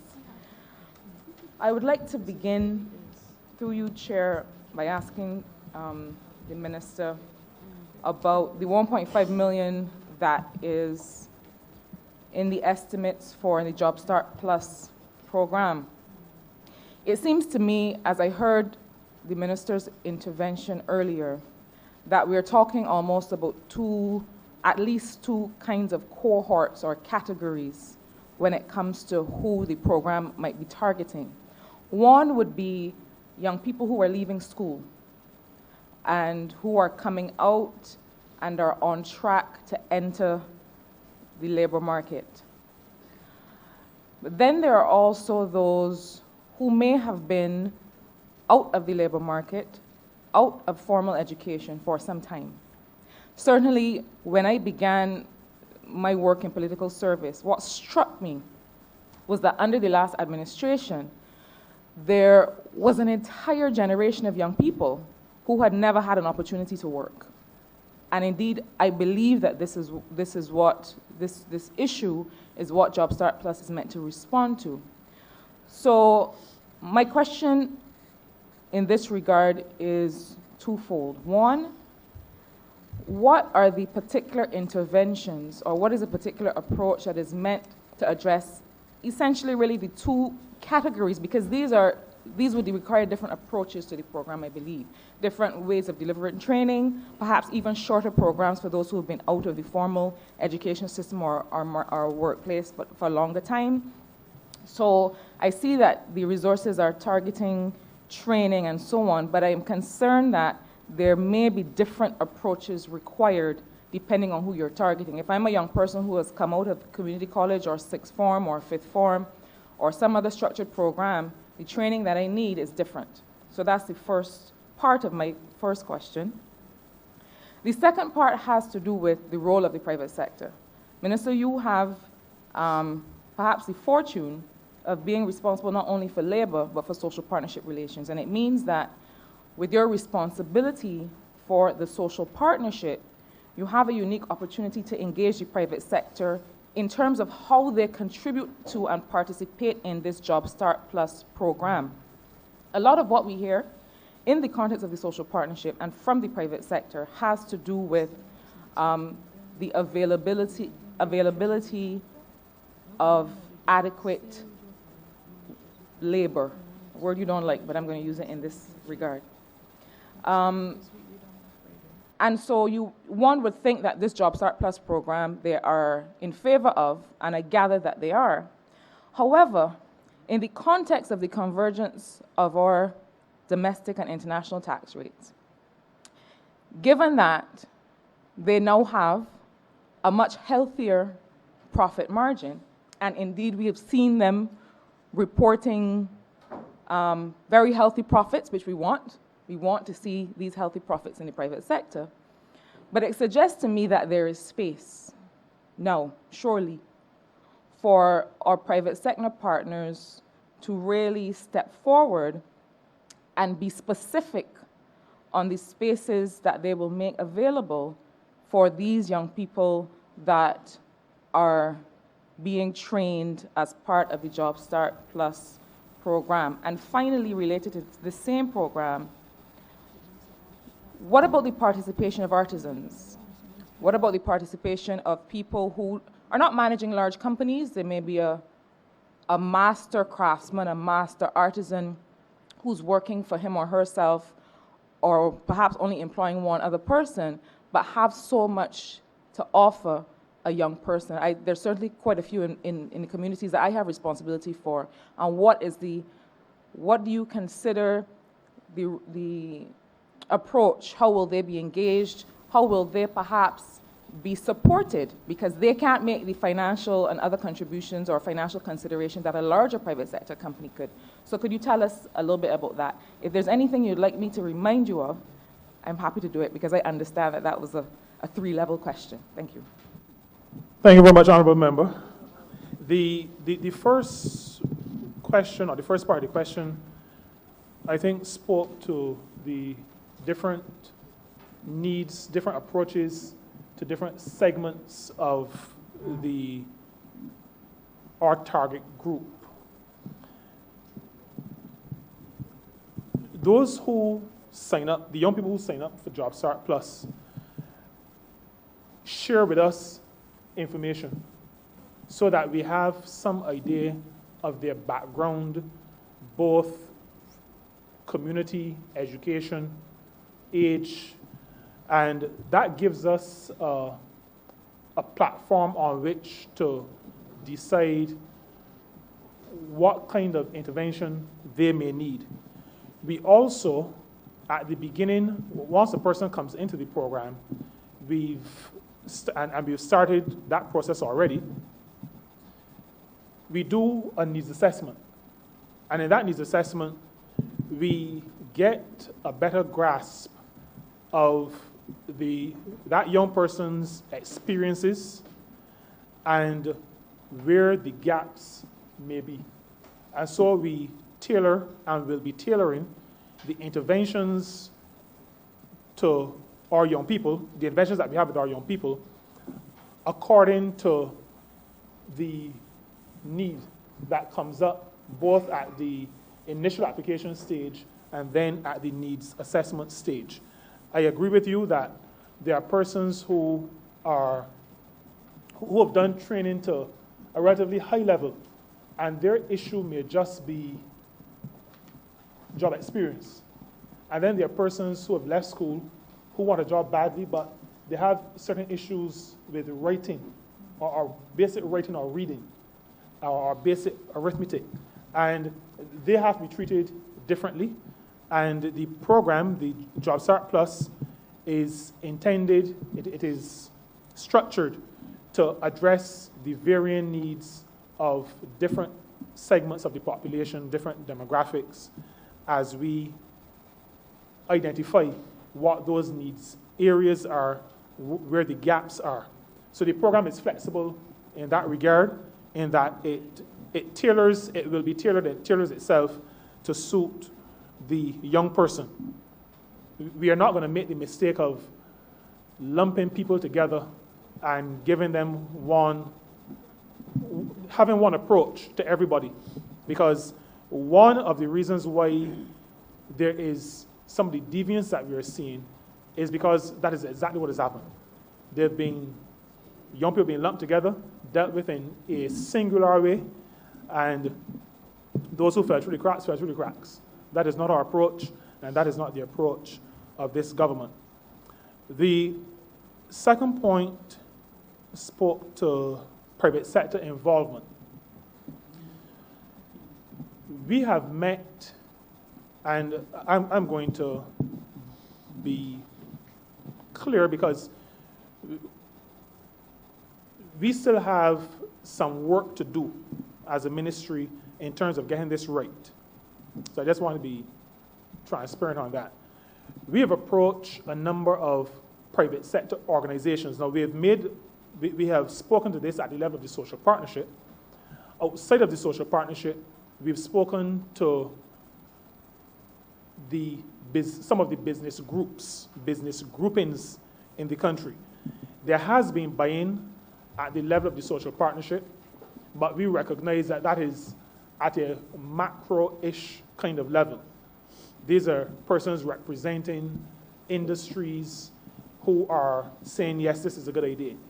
Then we have gone to business groupings, and we have also shared with them, because this is now at a slightly less macro perspective, what I said before about us having some work to do.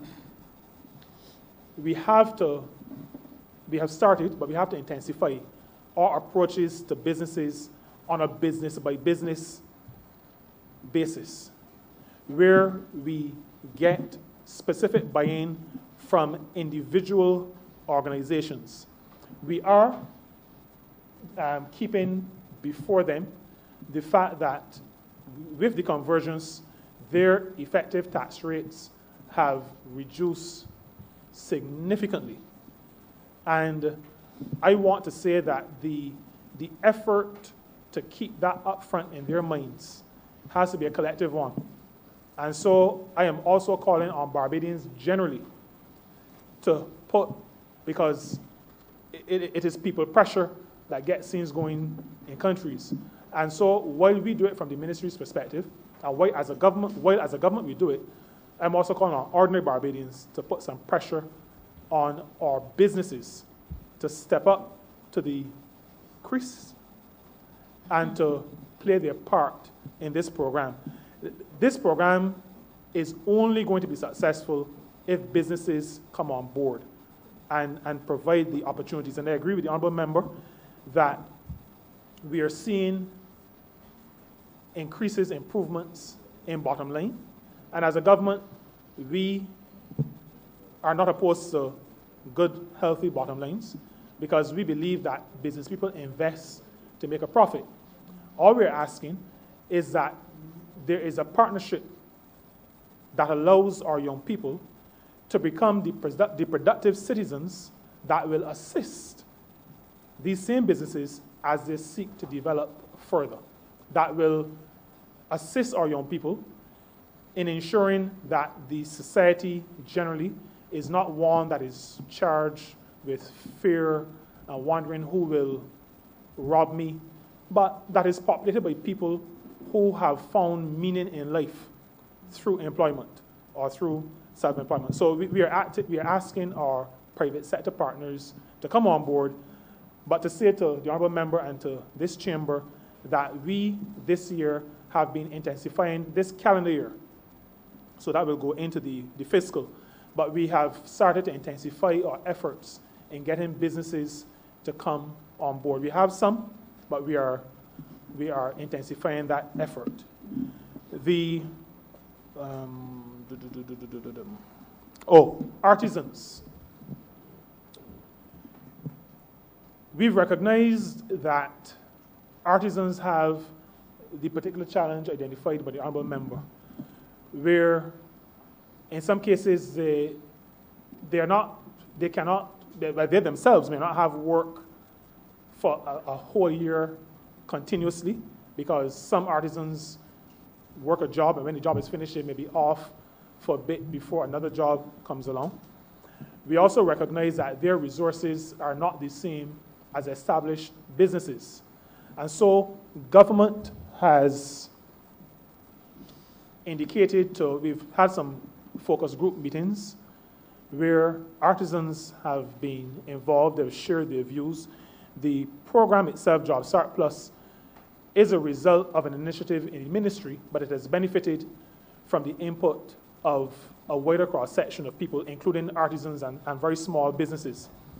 And we have this program, and the 1.5 million in the estimates for this program includes assistance in paying the stipend. That stipend in Job Start Plus, and I mentioned we are rolling out a pilot program for 500 to 600 young people. We will be paying each of those, as a stipend, each of those young persons, $800 per month.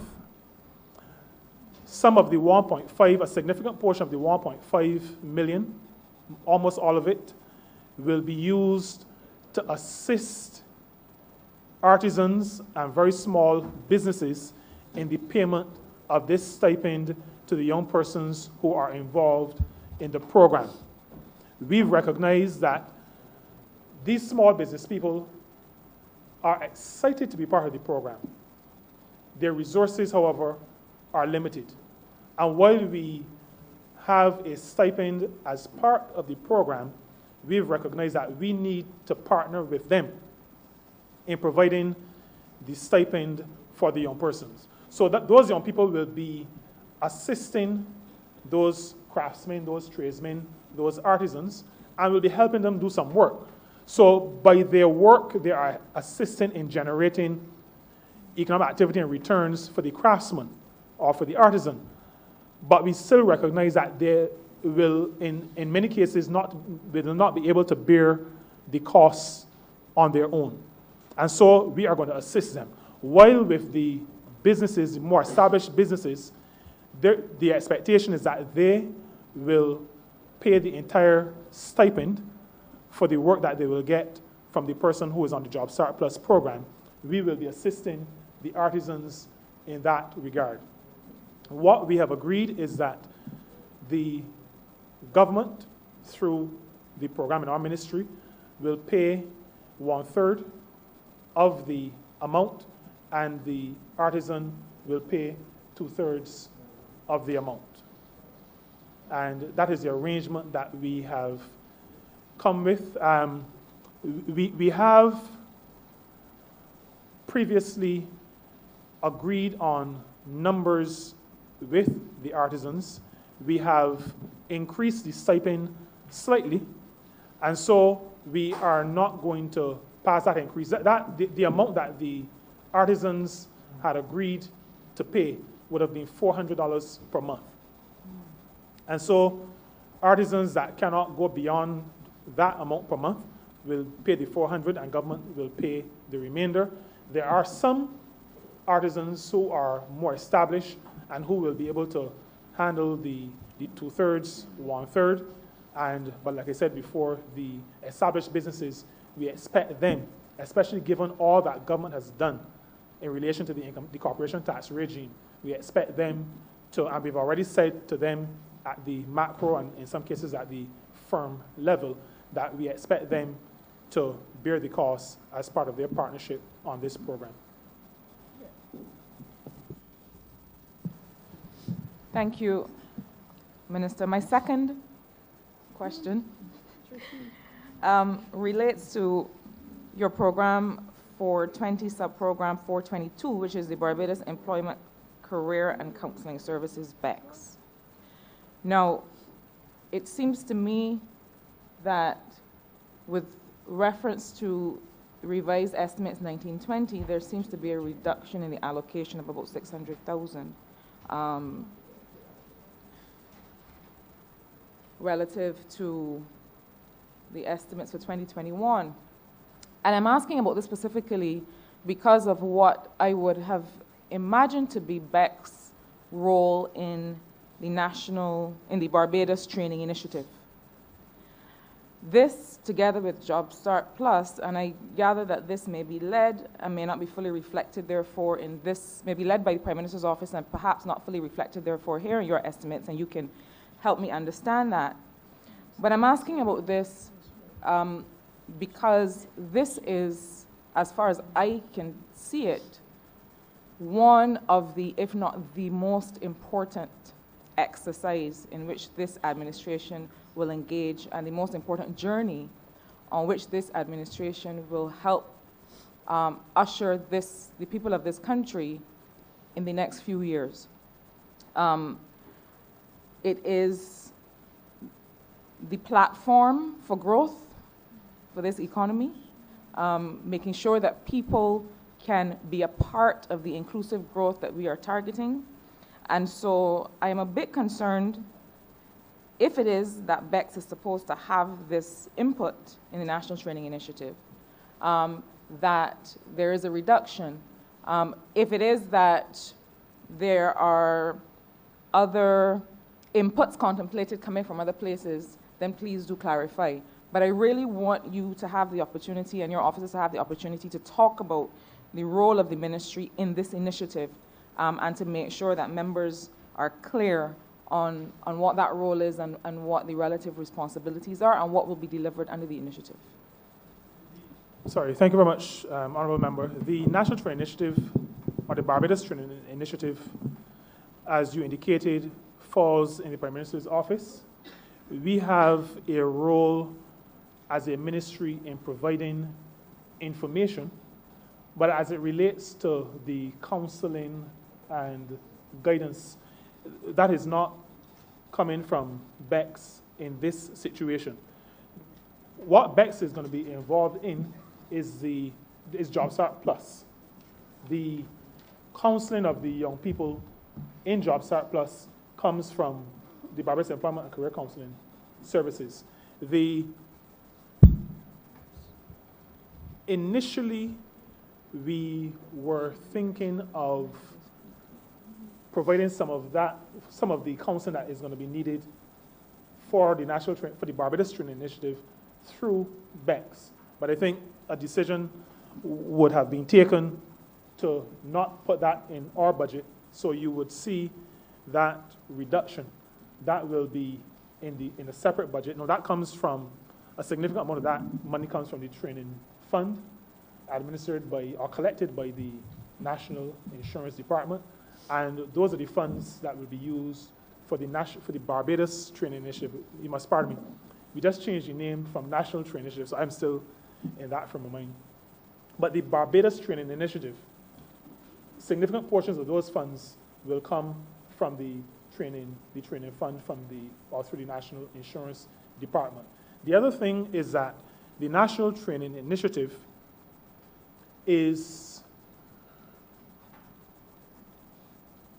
interventions are going to be very tailored to segments of society, segments of business, employment that are not the natural place where a Barbados Employment and Career Counseling Service would be set up to address.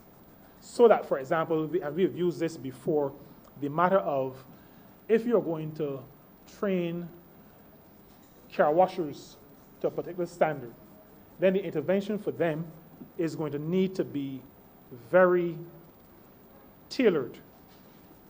It is going to have to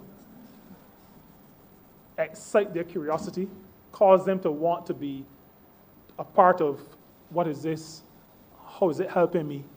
And the normal or the traditional sit down, counsel, talk to doesn't really fit all the areas that the Barbados Training Initiative is going to be addressing. So that the program for training to excellence, working out what excellence looks like in this area, where are the gaps, where are we falling short, what is it going to take to get us to the excellence that we've identified, that standard we've identified.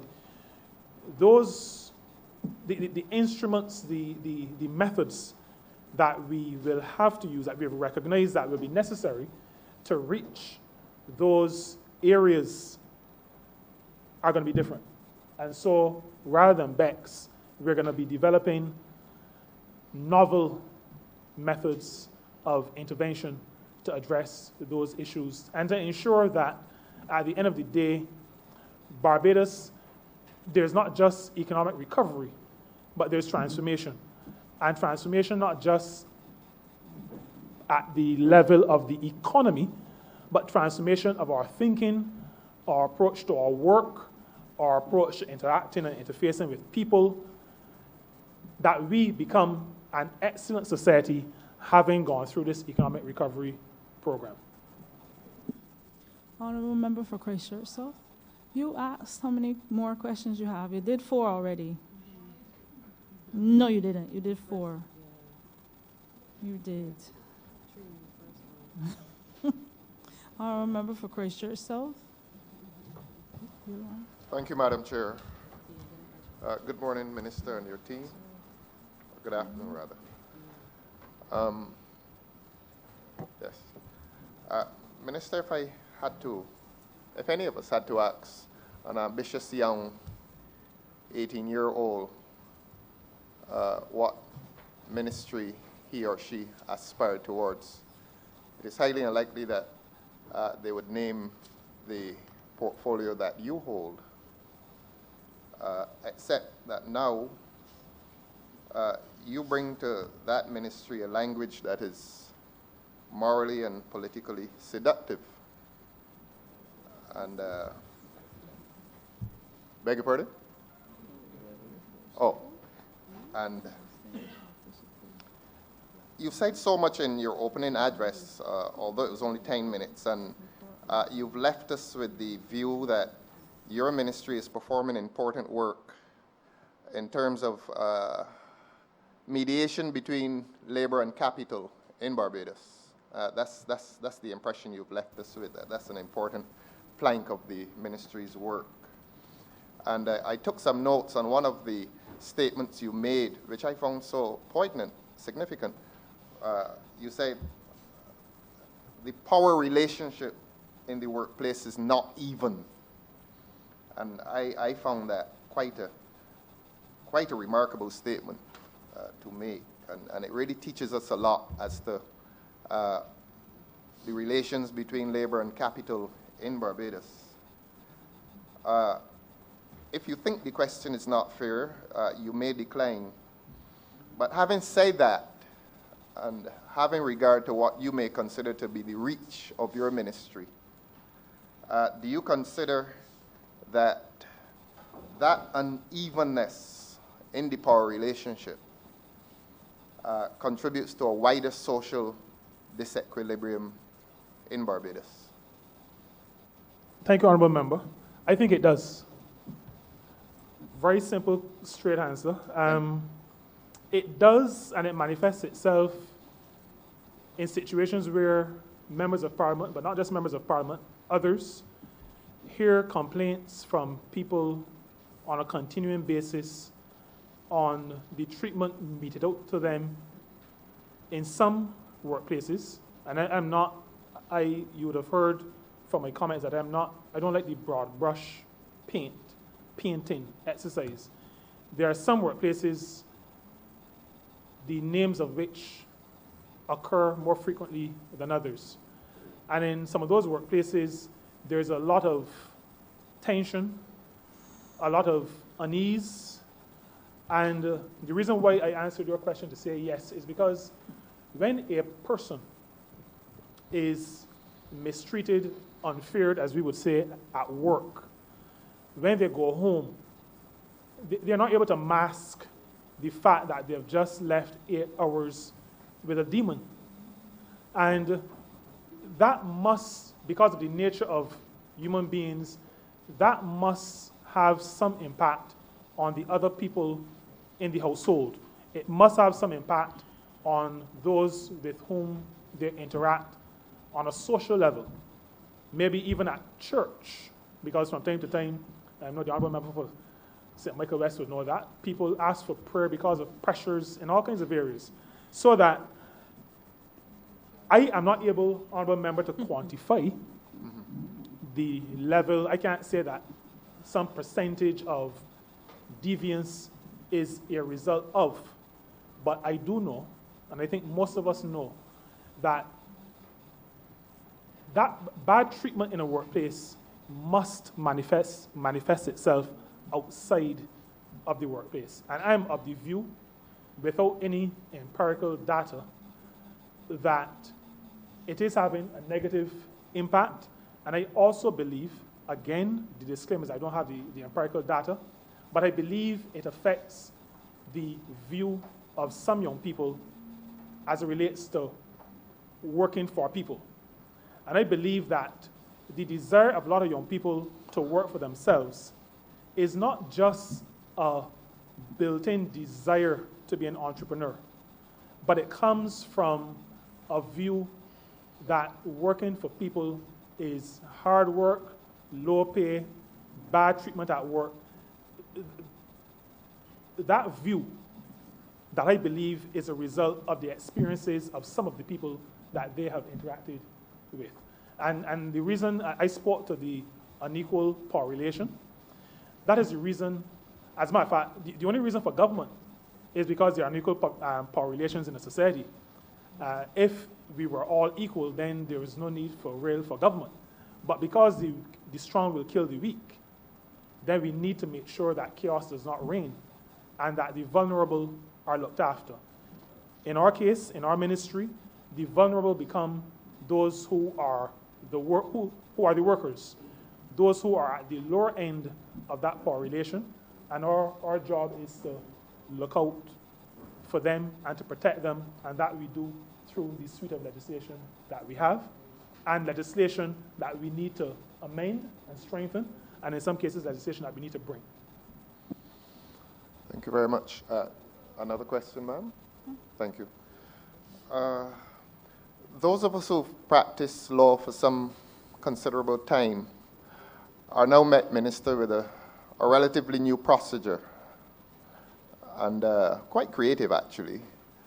The protocol, the mediation protocol that is engaged when a dismissed worker sues, either for reinstatement or, wrongful, unfair dismissal. it is new to us who have practiced law for some time. We don't resist it, nor do we reject it. This is where the worker goes to the labor office and with the employer, and there's some attempt at reconciliation of whatever nature, and this is before the matter reaches the court or the tribunal, so to speak. You just spoke of empirical data. Just inform the public, if you may, as to what is the success rate of this protocol, this intervention that is done. You may not have the statistics, but what is the relative success rate of this intervention that is done, this mediation that is done between the worker and the employer, that obviates the need for any further redress in the court or before the Employment Rights Tribunal?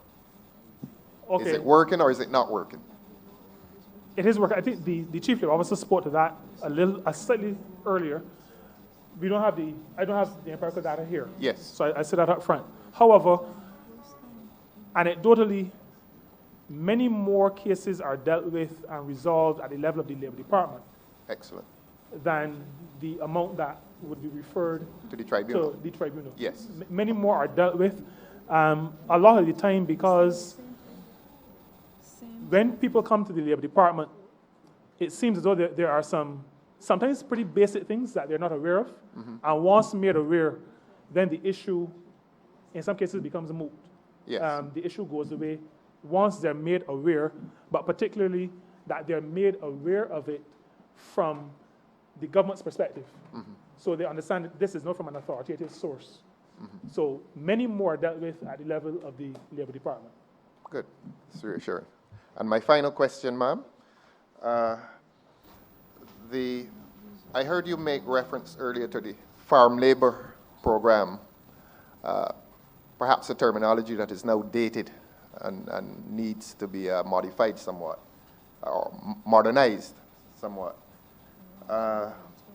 That program has tended to fix its gaze towards the northern hemisphere. Obviously, it used to be Canada, then it used to be Florida. We saw in last week's media a report that it is now fixing its gaze on England, which is very, very curious in the aftermath of Brexit and so on.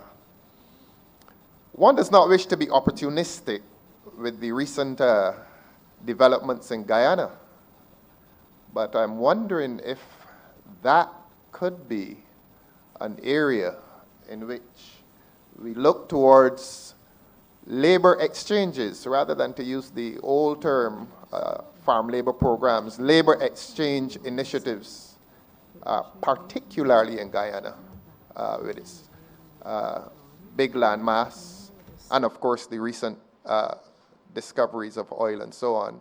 And of course, as a very active member of CARICOM, as a founding member of CARICOM when it was CARIFTA at the time, Guyana has been more than any of these countries more committed to the idea of regionalism, and I'm wondering if that exchange, that labor exchange, may now focus its gaze on that part of South America and perhaps other regions of CARICOM. Thank you very much. Thank you, Honourable Member. That, I'm glad you raised that because it was something that I had intended to speak to that I did not get the opportunity to address. Guyana, I want to speak to Guyana, both Guyana and Suriname. Yes. So let me speak to Suriname first. We have shared with some of our, and the term we use is seasonal agricultural workers. Mm-hmm. In terms of the modern term, we don't use farm labor. Yes. But we have shared with our seasonal agricultural workers the opportunities that are available in Suriname, where they can move now not to be workers on the farms of others, but to set up for themselves farms in Suriname. We thought that was a good target group because they are already accustomed to spending many months away from home.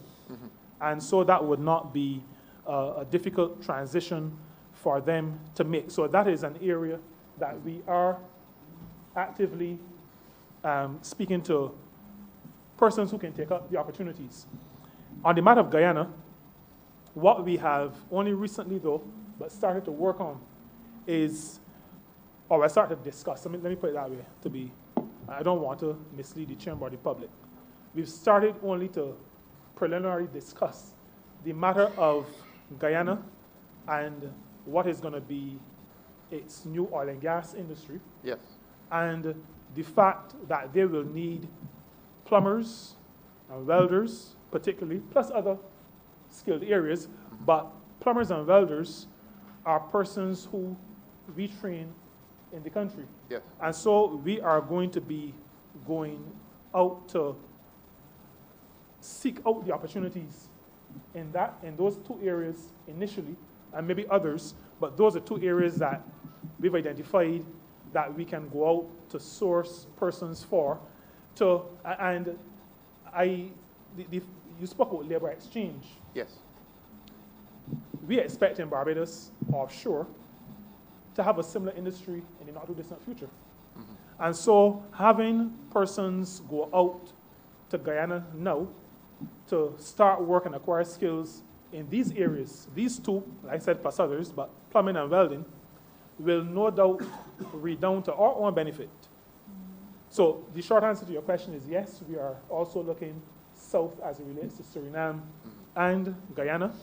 We do see the matter of the skill exchange where we can send people, they can be exposed, and then they can be of significant benefit to the country as we develop our own industries in those particular areas of expertise. Thank you. I truly admire the work you're doing, Minister. Thank you. Honorable Leader of the Opposition. Thank you, ma'am. This Job Start, First Job initiative seems to find much of its premise in an admission and acknowledgement that there's a level of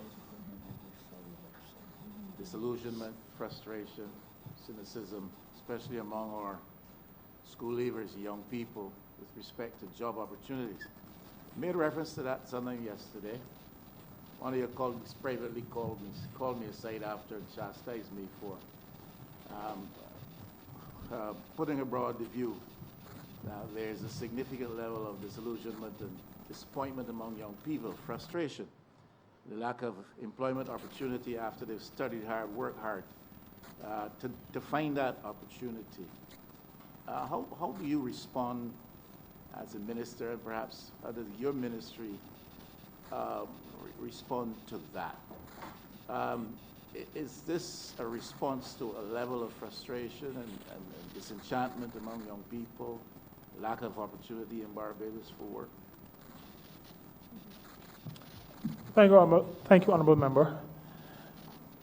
It is both an initiative to help our young people find themselves, find their way, and put them in a position to contribute to their own development and to the development of the country, as well as a response, and I said this earlier, because I've heard it, all of us have, young people who say to us, we want a job. There is a job available, but the person who is doing the hiring wants us to have 12 months of experience.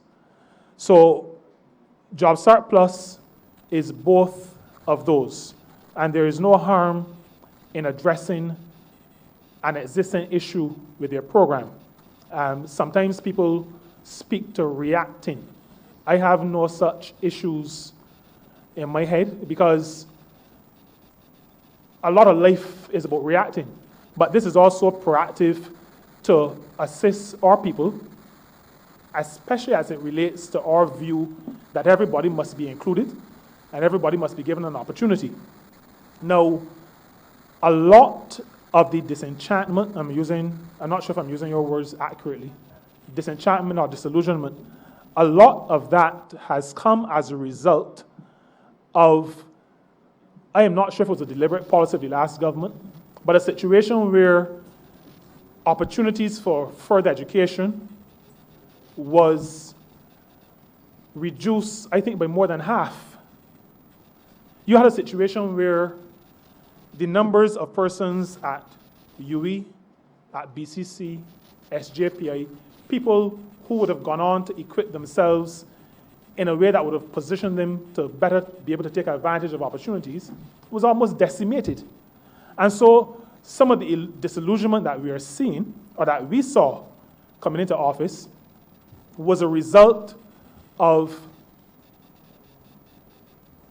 an almost destruction of the further education opportunities and possibilities for young people in this country.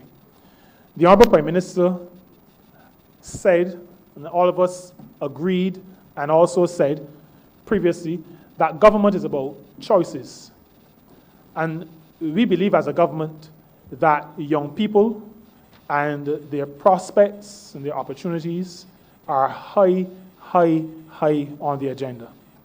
And so one of our earliest interventions in government was to ensure that tertiary education was available to all of the young people of the country that had the ability to move on to take advantage of that tertiary education.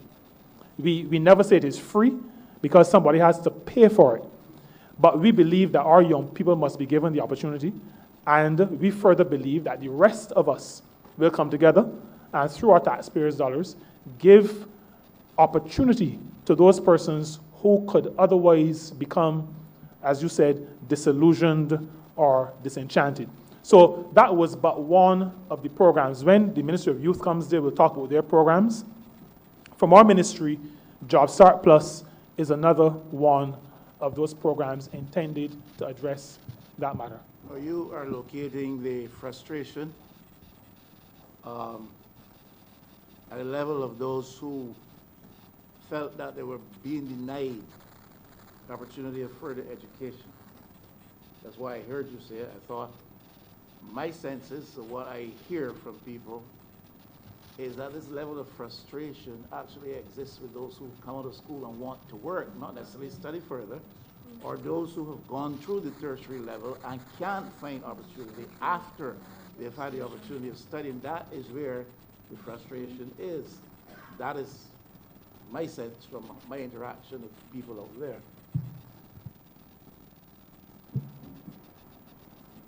I spoke to two things. I think you heard the second one, which would be those who were not able to further their education. But I had earlier spoken to those who expressed frustration to me directly about wanting to go into a job and being told you need to have work experience. And that is the reason why Job Start Plus has as one of its objectives the provision of that 12 months of work experience. People who want to work, not all of them, as a matter of fact, maybe not the majority of them, having done tertiary education, but want to work, and the hindrance that they've come up against is that lack of experience. Now, there are other factors at play that other ministries and other programs and other interventions address. Job Start Plus is intended to address the matter of persons not having the experience and us providing that platform, that opportunity that allows them to get the experience.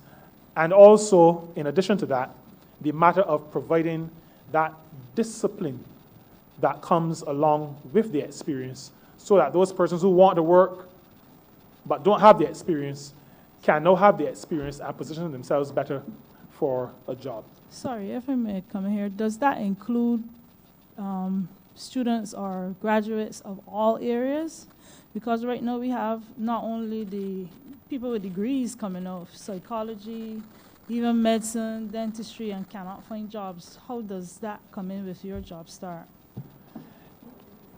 Or is it The only opportunities for the in Job skilled? Start Plus will depend on the spaces that are given to us by various employers. And so as we build out, I think we have a number of spaces already committed, but as we build out to get to the 500 or 600, then those areas will be made public, and persons who are on the program will make decisions as to which area they may want to go. So we are not targeting any particular area of employment or any particular demographic in terms of young person.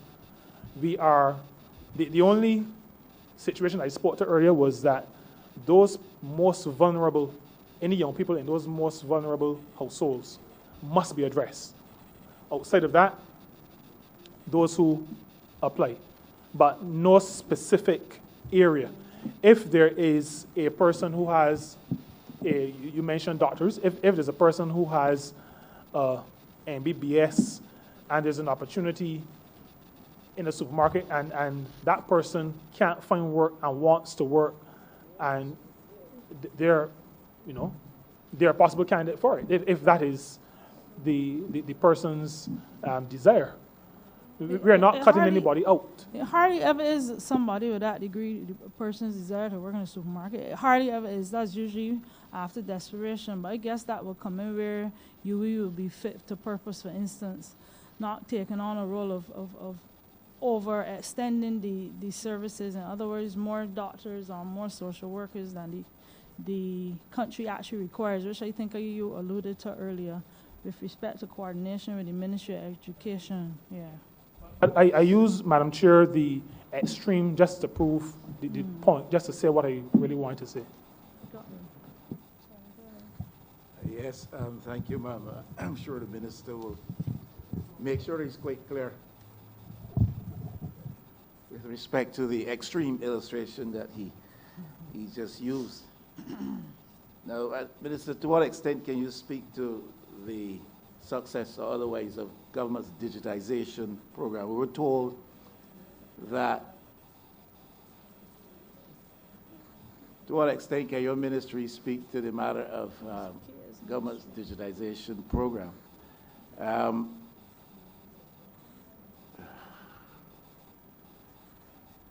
We were told that this was part and parcel of the process of reabsorbing some of the retrenched workers back into service. Really, I would like to hear if you are in a position as the ministry responsible for labor, industrial relations, etc., social partnership issues. How many people were severed or laid off in the public service? To what extent have those numbers been reabsorbed into service? I'm not able to give you a definitive on a number on the reabsorb, so I'm not even going to guess. Those persons who were separated from employment number somewhere between 1,000 and 1,100. The last count that I would have had, but when the ministry responsible for science, innovation, and smart technology is in the well, I'm sure they'll be very willing to speak to the matter of the numbers who have been re-engaged in that program. And just for clarity, it is a modernization program as opposed to a digitization program. The words mean something. It is not just a play on words. The words actually mean something. Honorable Member for St. James South.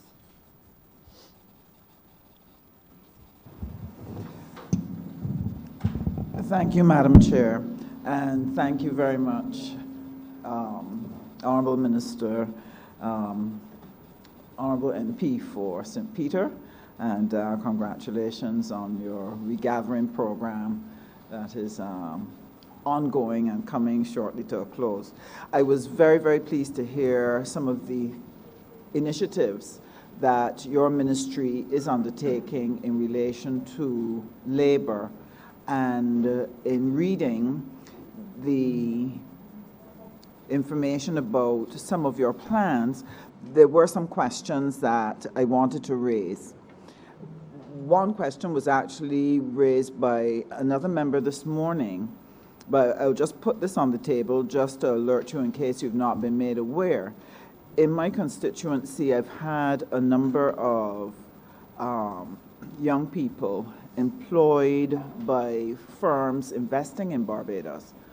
And it seems as though one of the techniques being used to avoid severance, to avoid long-term contracts, is to give people these 6-month contracts, etc., and just keep renewing them, which is to get around the labor requirements that we have here in Barbados.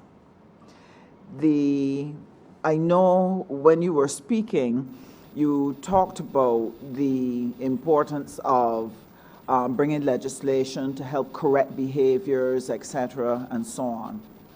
One of my challenges with that is this, that we are often doing legislation to correct behavior in 10% of the population that we're dealing with, and placing a burden on the entire 100% who may not be violating, and who may, as a result of that legislation, now find themselves under enormous financial pressure or pressure in their systems that they can't carry.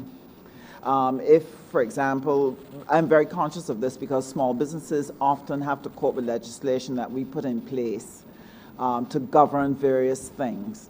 But sometimes those companies don't have the resources, or they don't have the personnel to be able to manage compliance that is required.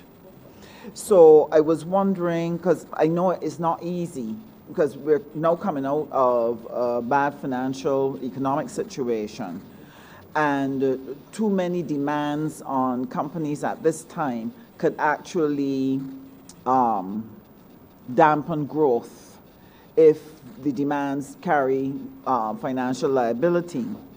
So I'm wondering if part of what needs to be done, and I don't know what capacity you have in your ministry, where perhaps monitoring and inspections and then having discussions with a violating company to change its ways, if that could be used to better manage the people who are violating, as opposed to tighter and tighter legislation, or if legislation can make exemptions or have different levels for different types of players. Because my main concern is that we don't dampen growth by too heavy a demand on your small business. Thank you very much, Honourable Member. I think you can rest assured that the legislation coming out of this ministry is never going to be onerous. One of the benefits we have is that in the ministry responsible for labor, there is a slavish attachment, and I use slavish almost in a positive sense, attachment to consultation. We hold on to it tightly. And the legislation coming out of the Ministry of Labour and Social Partnership Relations benefits from significant input from workers' organizations as well as employing organizations. And as a result of that, we become aware of issues that could arise. I'll give an example. The Holiday with Pay Act was changed by the last administration, and it has imposed, it seems, a significant burden on some organizations, some employing organizations, a burden that was not there before. This administration and this ministry is now in the process of reviewing those aspects of the legislation, about to go back to the partners to discuss any amendments, any possible amendments that may arise. I would also want to we state that in the legislation, and we were talking about the prevention of discrimination, the term reasonable accommodation. I said we don't paint with one brush, there's no one size fits all. And that is the reason for a term like reasonable accommodation. Because reasonable for a small company employing 2 or 3 people is likely going to look different to reasonable for a multinational with an operation here that is employing 150 people. That reasonableness concept allows the employer, allows the court to understand that there's a difference between this small business and this larger business. The principle of action remains the same, but what is expected of the organization could be very, very different, because reasonable means different things to different people. Now, while the Employment Rights Act was being developed and discussed, there was a lot of talk about how onerous it was going to make the management of people, especially for smaller businesses. I took the view then, and I still have the view now, that if you're going to employ somebody, it cannot be too hard, too difficult for you to put down on a sheet of paper, even if it is in your own handwriting, that the person is going to start on the first day of March of 2020, and that their pay is going to be $70 a day, and that they're going to be employed, and you don't have to use the same words, to do X or Y. It can't be too hard for a person to put that down on a sheet of paper. It also can't be too difficult for that person who is employing another person to give that person a piece of paper, either typed or in handwriting, that says $70, I had to take out $8.75 for national insurance, and what you are left with is $61.25. If that is too difficult, then you probably should not have been employing somebody. So that the matter of managing workers is not to say that you must buy a computer or that you must hire a human resource professional. It is just to say that you must document certain things, that if you have an issue with the person you've employed, you must tell them what it is. You must say to them, this is the issue, and I want to sit down and talk to you about this. Let's talk about it tomorrow. And you talk about it tomorrow. And if there is I expect your behavior to change, I expect your performance to change.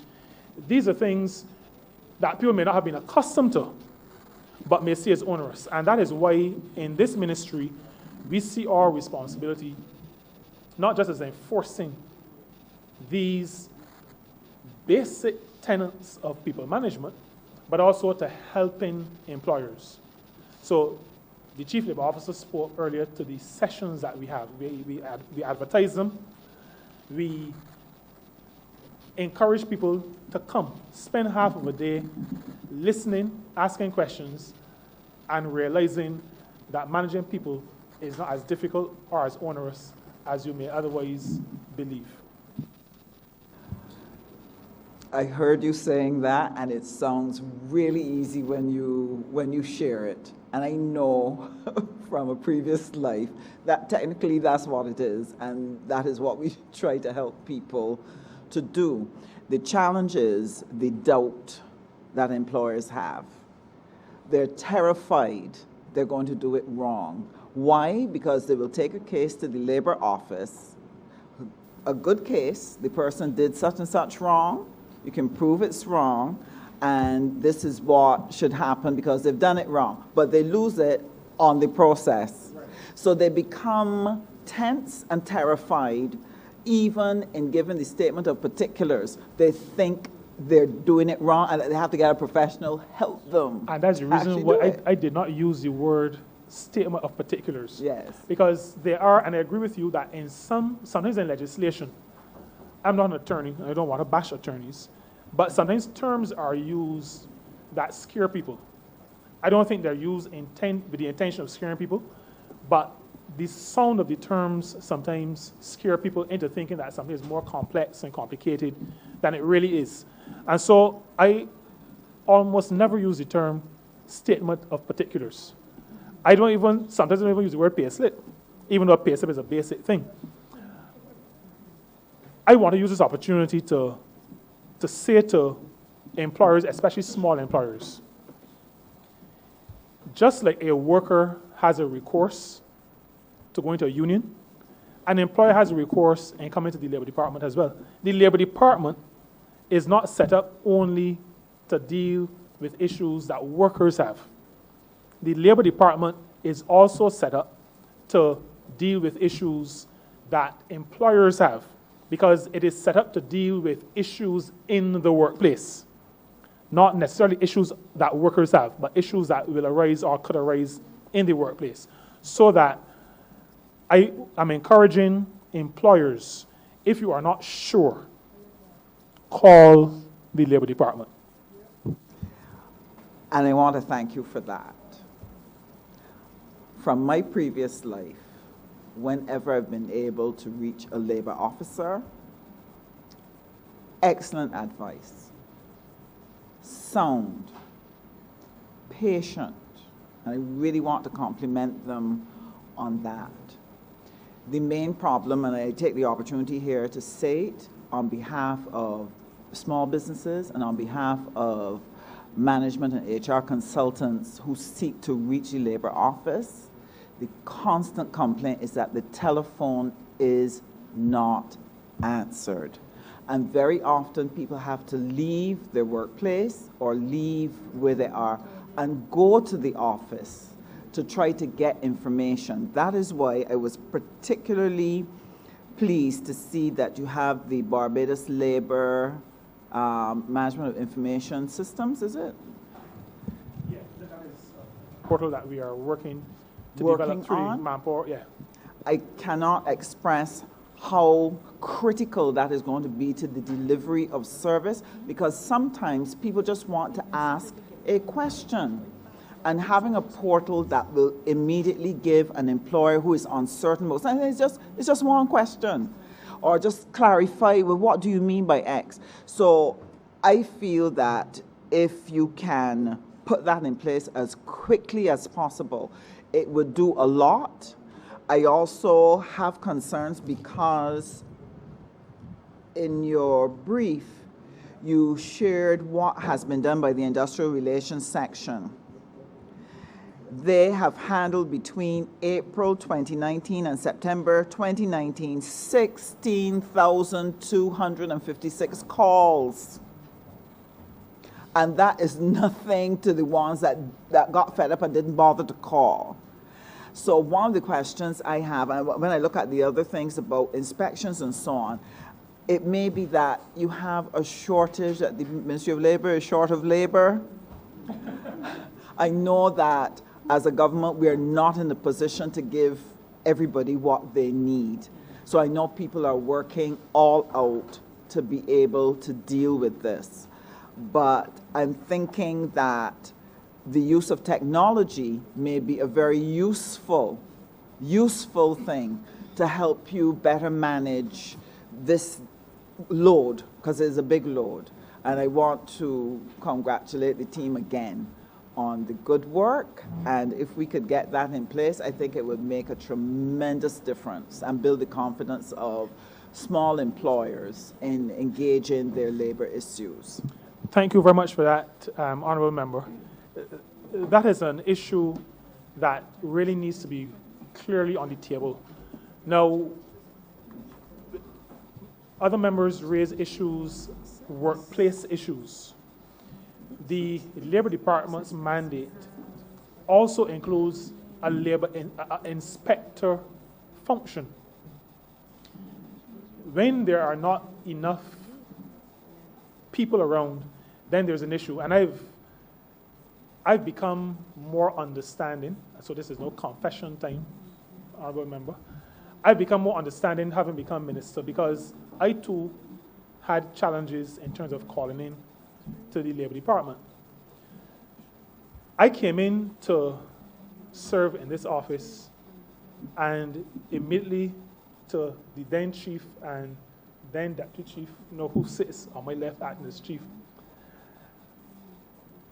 Nobody answers the phone. But I was also saying that there are issues out there in the workplaces and people need to be out there. And they're in their normal, sober tone said to me, but if you can't be out there and in here at the same time. And I have had to come to the realization that we have to work through, and it's not going to be an overnight matter, but we have to work through how we get everything done that we're supposed to do. Because we cannot just throw up our hands to say, well, we don't have enough resources, so this government is not a government of things falling through cracks. And so we have spent a lot of time in the last, I would say November, December, January, last 3 months, talking a lot and focusing on how are we going to use media, both traditional and social media, and websites, internet generally, to get the information out to the public. I think the team that I have the privilege to lead that works hard, a small team, a very small team, maybe one of the smallest across all government, but expected to do a lot. But this team works hard, and we've realized that we have now to focus our attention. So while we discuss different legislation, as the Honorable Member for St. Michael West talked about, and pushing everything forward, there's so many balls to juggle. We have to focus on how we get the information out using social media. It means refocusing our minds from printing paper only, or from having the sessions that the Chief Labor Officer spoke to earlier only. How do we package the information? Yes, I'm going to wrap up shortly. How do we package that information so that ordinary people who we may think are not sophisticated, who want the language in bite-sized portions in a form that they can easily absorb and know how to act as employers, or how to act as workers, or what their rights are as workers. That is going to be one of the areas of focus in the new fiscal year. We've started to talk about it, but in the new fiscal year, we're going to be spending some time on a different mode of sharing information. Hopefully that will reduce the thousands of calls that we get. We are also aware that there are persons, and I'm going to have a little discussion with the Ministry of Finance, because at this point we're not sure in terms of an adjustment that was made to the budget. We recognize that there are people we need to reach who do not have, who we cannot call from a landline. So again, this speaks to people small people who don't have resources, who want issues addressed. And we have taken a decision that we cannot pick up a line or telephone off the desk and call their cell phone, because they may have been laid off, be out of a job, but they're asking questions. But we need to reach them, because our mandate is to reach people and to address their needs and their concerns, so that we have engaged with, having gone through the correct procurement processes, we're going to be using cell phones from the ministry to call people on their cell phones. That is an example of how this government approaches its interaction with people. We have to reach them, and we're going to reach them in a way that will allow us, using a method that will allow us to reach them. So we're going to be doing that as well, but that also makes us more mobile, so that in terms of receiving calls and being able to accept calls, and you can appreciate with 16,000 calls, if there are 4 people in the office, it is possible, very possible, that all of those persons are going to be on calls. And in this activity, honorable member, given your past life, when somebody calls, especially if they're angry, you can't get them off the phone in 2 or 3 minutes. You have to work through what they may have done right, what they may have done wrong. is going to take a while. Each of those, it becomes, and I think the Honorable Chair may know, yes, I understand that, but it is sometimes, it becomes almost like a doctor's visit. You can't just churn them back out. You have to talk them through. They come that they're right about something, and you have to explain. But anyway, I'm happy to know that you recognize the limitations that we have, but I'm also equally happy to share that we are not going to allow the financial limitations to limit our delivery of service to the people of the country. We're going to find other modes, and social media, like I said, is one of those modes. Using cell phones is going to be one of those modes. We're going to do all in our power to make sure that the people of the country are served well by this ministry that is using $7 million of the taxpayers' money. Madam Chair, I beg to move that you do now report progress to His Honor the Speaker and beg to sit again. Second. Question is that I do now report to Honorable Speaker. Progress. All honorable members in favor, please say aye. All honorable members against, please say nay. Methinks the ayes have it.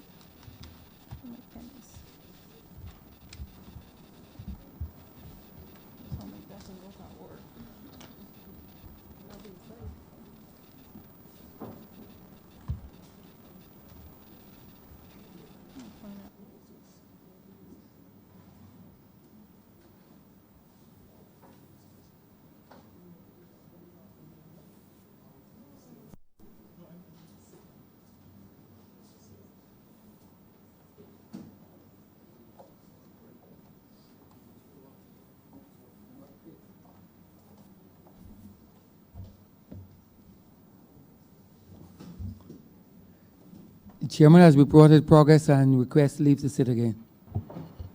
Honorable Leader, Government Business. Thank you, Mr. Speaker. I beg to move that this sitting be suspended until 2:30 p.m.